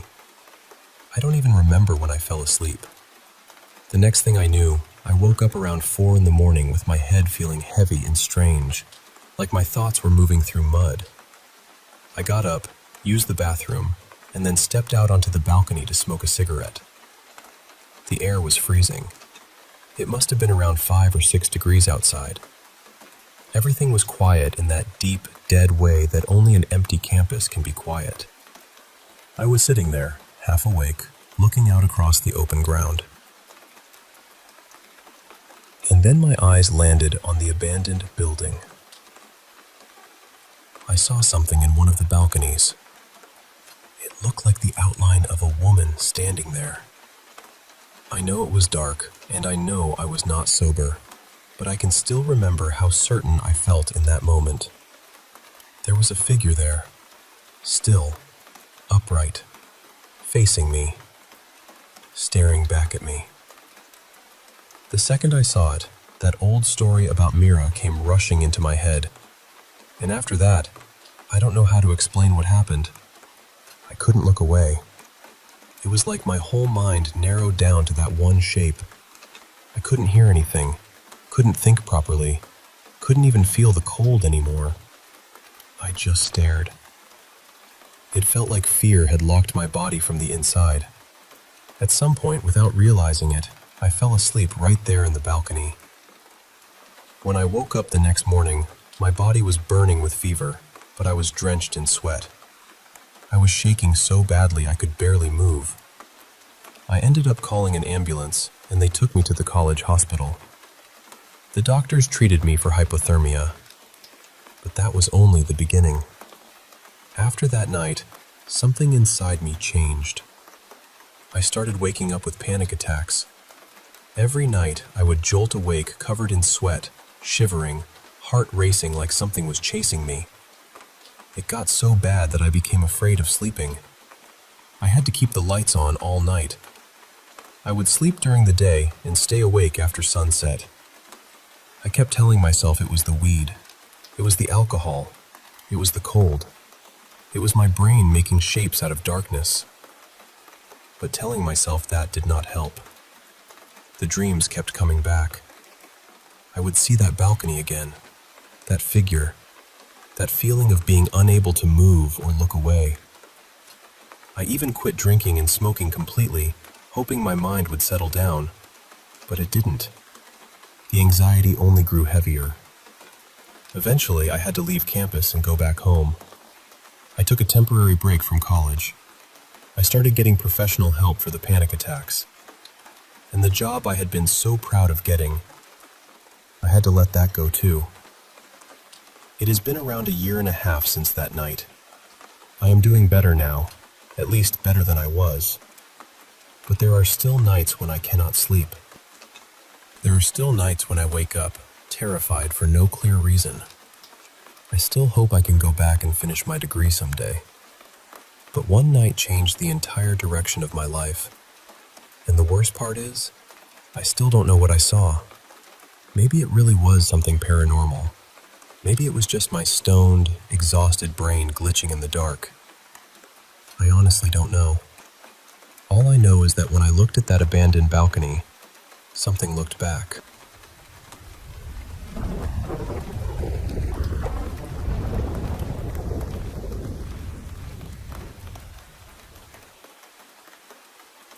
I've been dealing with something strange for as long as I can remember. When I was little, I used to hear noises in the house that I couldn't explain. Not normal old house noises either. These felt different. Sometimes I would see shapes too. Dark figures slipping through rooms or standing where they shouldn't be. I was maybe 5 or 6 the first time I really noticed them, and I remember being so frightened that I didn't want to walk around the house alone. I would ask my grandmother to stay close to me, especially near the staircase. For a while, everyone treated it like I was just an anxious child with a big imagination. And honestly, I probably would have believed that too. Except one afternoon, my grandmother was walking upstairs with me, and suddenly, she stopped. She had heard it. More than that, she felt it too. After that, the whole feeling changed. It wasn't just, she's scared. It became this quiet, uncomfortable thing neither of us wanted to name. We never really talked about it again. My grandmother has always hated anything paranormal. She doesn't like ghost stories, doesn't like speculation, doesn't even like the atmosphere that comes with those conversations. I think she wanted to shut the door on it and pretend it had never opened. But the figures didn't stop for me. As I grew up, I kept seeing them. They were usually dark, vague shapes. Not people exactly, but not just shadows either. Sometimes they seemed to drift around as if they had their own business. Other times, I had the awful feeling they were following me. The strange thing is that when I became a teenager, the noises mostly stopped. I didn't hear them anymore. I only saw them. For context, the house itself is not exactly ordinary. It's an extremely old house in northern Italy, older than the 1600s, and there's a small church attached to it. Beneath that church is an underground crypt, and the crypt is full of bones. There's even the preserved body of a young girl down there, and she still has long braided hair. The house used to be a convent a very long time ago. My family bought it after the friars were gone, and it has stayed in the family for generations. There are stories about one of my ancestors too. Apparently the village thought he was unwell, or maybe touched, as older people used to say. He claimed he could see things, and people said he would go into the crypt and play with the bones. I know how that sounds. Believe me, I do. The thing is, even now, as an adult, I still sometimes see the figures. Or at least I used to. Everything changed when my boyfriend Marco moved in with me. I had already noticed before that when I was around him, nothing really happened. No shadows, no strange movement, no feeling of being watched. But I thought maybe I was just calmer with him nearby. Maybe I was distracted. Maybe my mind felt safer. But since he moved into the house, the shadows have almost completely vanished. And it isn't just me. My mother used to see them too. She saw them as often as I did, sometimes even in the same parts of the house. But now, with Marco living here, she hasn't seen anything either. That's the part I can't make sense of. I've never really believed in ghosts. I still don't know if I do. Even after all these years, the idea feels too strange, too impossible, like trying to hold smoke in your hands. But I also can't pretend nothing happened when both my mother and I experienced it, and when my grandmother reacted that day on the stairs. I don't know what changed when my boyfriend came here. I don't know why his presence would make anything stop. Part of me feels relieved, of course. Another part of me feels even more confused, because the silence almost proves there was something to go quiet in the first place. I should also say that I know almost nothing about the supernatural. I've avoided learning about it for most of my life. I think, deep down, I believed that if I ignored it, if I refused to look too closely, maybe it would leave me alone. But ignoring it never made it stop. Only him being here did. So I'm left wondering what this means. Is there some explanation for why these shadowy figures would disappear when one specific person moves into the house? Has anyone heard of anything like that before? I'm open to almost any explanation, honestly. I just don't want to be called crazy, because I know I'm not. I've lived with this quietly for years, and now that it's changed, I'm trying to understand why.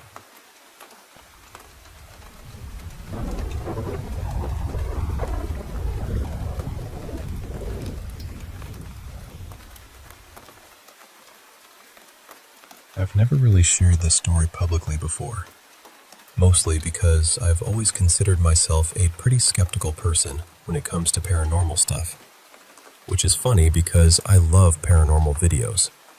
I'll watch ghost clips, haunted hotel stories, strange footage, all of it.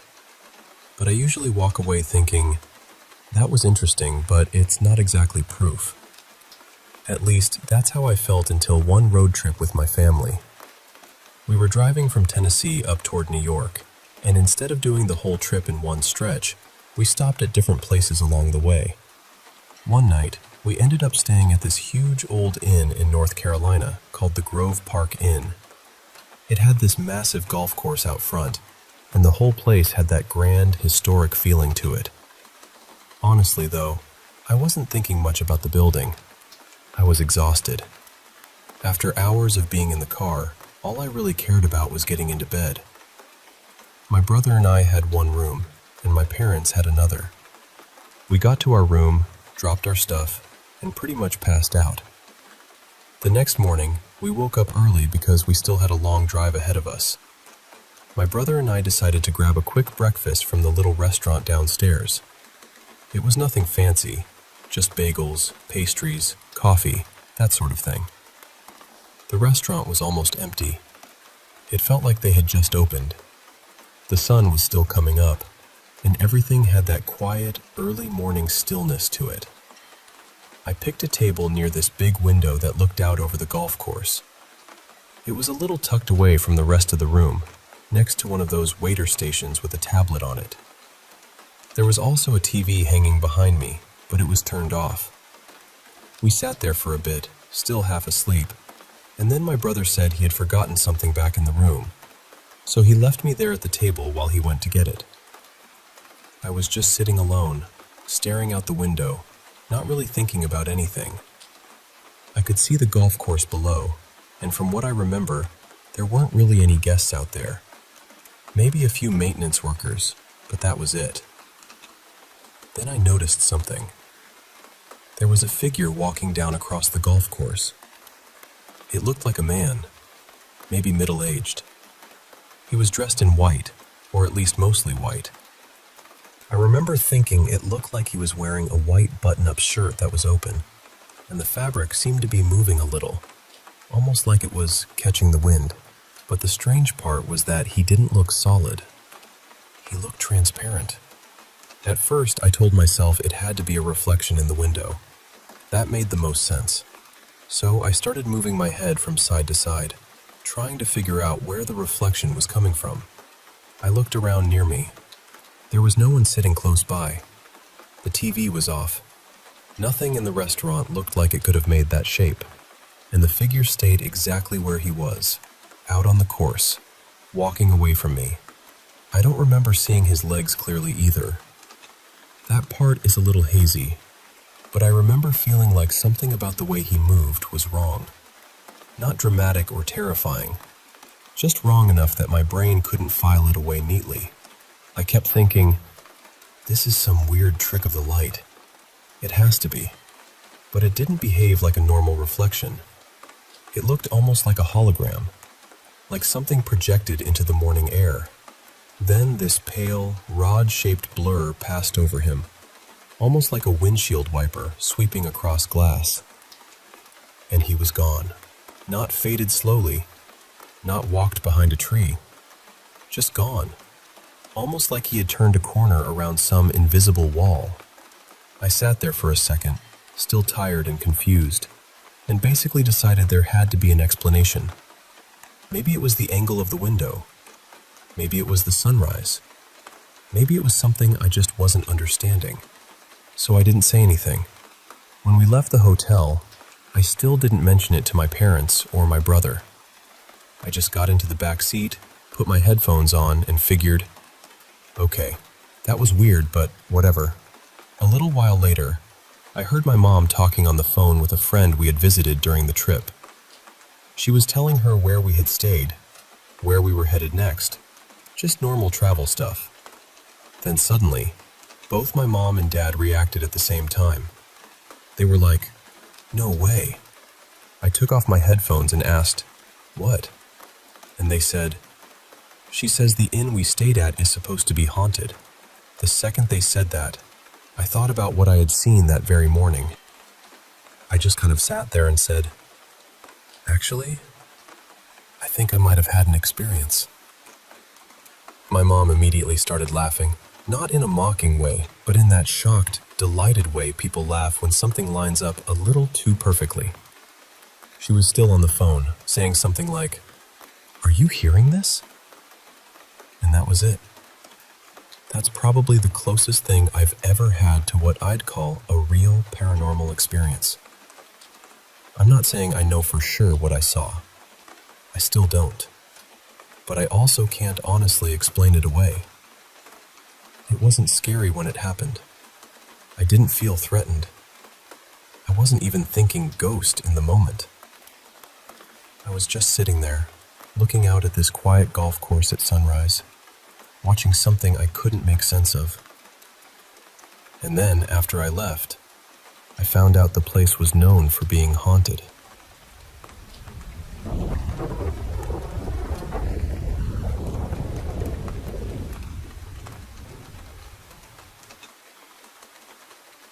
Picture my backyard for a second. It's shaped kind of like a backward L, or maybe an upside-down L if you turn your head the right way. There's the stretch by the house, then it bends around toward the back, with a couple of palm trees tucked near that inside corner. So, this happened late one night. My cat Luna was outside, and before anyone starts sharpening their pitchforks, she's only supposed to be out during the day, and only in the backyard. She doesn't really roam. She's not some tiny neighborhood menace wiping out the bird population. At worst, she'll go after a lizard and then act like she personally saved the kingdom. Also, she's safe now. She's actually sleeping right behind me as I tell this, taking up only a reasonable amount of the bed for once, which is suspiciously generous of her. Anyway, that night I was trying to bring her in. Usually, all I have to do is shake the treat container, and she comes barreling over like a furry little tax collector. But this time, nothing. No bell, no pause, no smug little face emerging from the dark. So I went inside, put my shoes on, grabbed this huge floodlight I keep around, and went back out. This thing is bright. When I point it somewhere, it lights up that whole part of the yard. I mean, there really isn't much hiding from it. I checked near the house first. Nothing. Then I swept the edges of the yard, still shaking the treats and calling her name. Still nothing. At that point, I started getting scared. Not mildly worried. Scared. I went into that awful mental place where every rustle sounds like teeth and every shadow has intentions. I checked the front yard too, thinking maybe she'd somehow slipped under the fence or gotten past the gate. I was out there for a couple of minutes, looking everywhere. No Luna. So I went back around to the far end of the yard, behind the little storage shed and near the workshop area. I checked every corner. I shined the floodlight across the whole back section again. Nothing. And that's what bothers me, because I had been standing right around the area she would have had to come from. I had the floodlight on it. I was making noise. I was shaking treats. And Luna does not ignore treats. She would sell me to pirates for half a chicken-flavored crunchy. But then, when I started heading back toward the house, I saw her eyes catch the light. She was suddenly running toward me from between those two palm trees, right in the inside bend of the yard. Just there. Like she'd stepped out from behind a curtain I couldn't see. I brought her inside, gave her the treats, checked her over, and everything was fine. She wasn't scratched up. She wasn't scared. She acted completely normal, which somehow made it feel even stranger. I know what you're thinking. Maybe she was hiding in the trees. But no, they're palms, and she's not a climber. She's a solid, dramatic little loaf of a cat, not some elegant jungle acrobat. I've even tried to see if she'd climb before, and she has absolutely no interest in that lifestyle. And she couldn't have been in the front yard because I checked there. She didn't come from the gate. She didn't come running from the side. She came from a part of the yard I had already searched more than once. The only way it makes sense is if she was somewhere she couldn't hear me, or somewhere I couldn't see. She has disappeared before, but only inside the house. She'll vanish into some impossible pocket of furniture or shadow, then reappear when treats are involved, because greed always wins. But that night felt different. I've always had this quiet little belief that cats are tuned into things we aren't. Not necessarily ghosts or demons or anything dramatic like that, but something. Some hidden frequency humming under the world. And after watching Luna come trotting out of a place I know I had already searched, calm as anything, I'm not saying she slipped through a crack in reality. I'm just saying she came back with the confidence of someone who knows where the cracks are.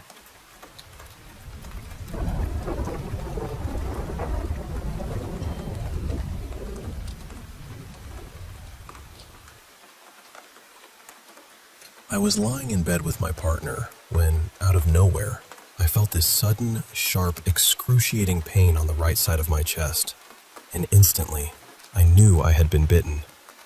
That's the only way I can describe it. It felt like my skin was being crushed between something hard, something that felt exactly like teeth. I shouted, "What the hell?" and shoved my partner away from me because I was in shock and in so much pain. We both panicked. Neither of us understood what had just happened. At first, I blamed them. I mean, in that moment, it felt like the only explanation. There was nobody else in the room. No pets, no people, nothing. Just the two of us. But after a few minutes, once I had calmed down enough to actually think, I told them I knew it wasn't them. It couldn't have been. They would never do something like that to me and then lie straight to my face. And the strangest part is, I was looking right at them when it happened. Their mouth never touched my chest. I was awake. I was paying attention. I saw enough to know it just didn't line up. The pain was unbelievable. It felt like something had tried to take a piece out of me. When I looked at the spot, my skin looked wrong. It was bunched up and wrinkled, almost like it had been pinched or crushed between something really strong.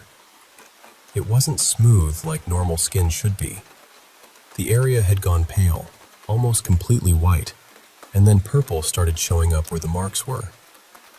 I pressed my hand over it because I could clearly see what looked like bite marks. When I moved my hand away a little later, it had already started bruising, and some of the skin was broken. I had to hold back tears while I went into the bathroom to clean it with rubbing alcohol.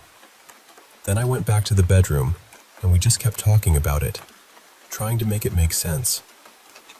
But it still doesn't. The placement of the mark doesn't match where my partner's mouth would have been. The size doesn't seem right either. And there was no saliva, which is strange because it happened directly on my bare skin. Honestly, it almost looks like a small child came up beside me and bit me from the side. I know how that sounds, but I don't know how else to explain it. I'm still shocked, and honestly, I'm scared it might happen again. It's been more than 10 hours now. The throbbing and burning have finally eased up, but it still hurts when I touch it, and the area feels sore. At least it's not so painful anymore that I can't focus on anything else. I'm just really hoping it starts to feel better tomorrow.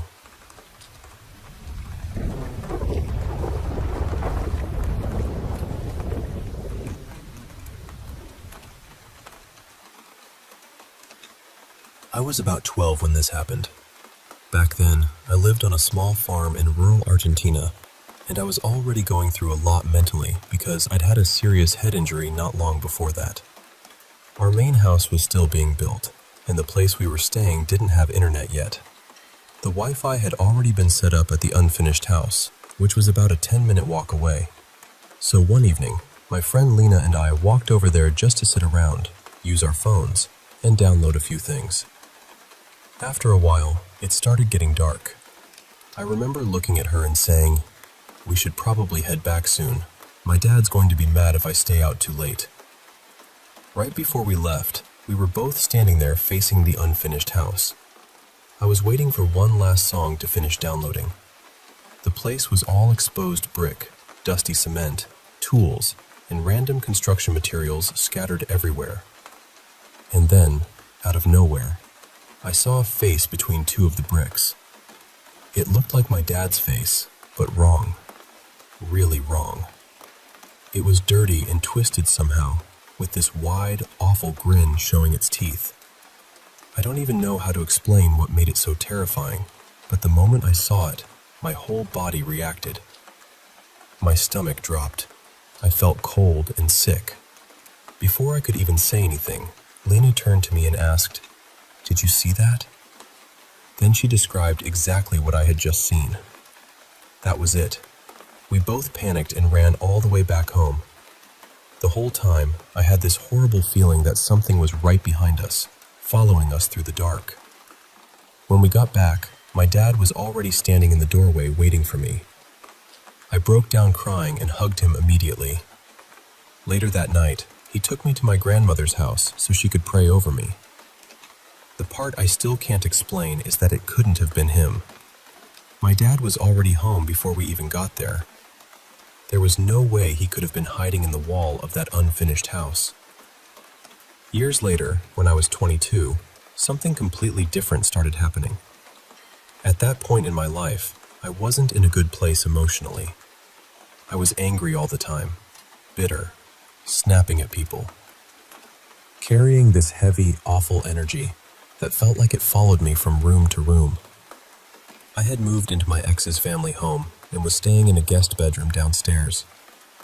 I'd had sleep paralysis before, and I'd sometimes heard things while I was falling asleep. But this was nothing like that. Every time I started drifting off, I would suddenly feel like I had woken up, and I'd see my ex come into the room. He would sit beside me, touch my hands, and calmly tell me not to worry. He'd say I was safe. But then I would fully wake up, and no one would be there. As soon as I started falling asleep again, it would happen again, over and over. I could hear his voice clearly. I could hear breathing. I could feel hands touching mine. It felt completely real every single time. After a couple of nights, it stopped sounding like him. The voice changed into a woman's voice. She would tell me not to move, that I was safe, and I could feel her touching my arms and hands while I lay there absolutely terrified. This went on for almost 2 weeks. I honestly thought I was losing my mind. Eventually, I went to the ER because I couldn't handle it anymore, and they gave me medication to help calm everything down. I still get sleep paralysis sometimes now, and some of it can be really disturbing, but it feels more dreamlike than what happened back then. Back then, it felt like I was genuinely awake. I wasn't just seeing things. I could hear breathing. I could hear voices clearly. I could physically feel someone touching me. I still don't really know what to think about it. Part of me believes it was trauma, stress, or something mental health related. But another part of me still wonders if some of it was something I'll never be able to explain. And honestly, that's the part that scares me the most.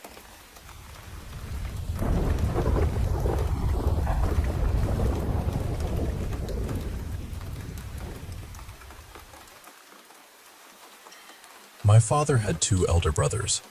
The oldest brother had already sold his land to the middle brother, but my father, being the youngest, never made any decisions about his share of the land.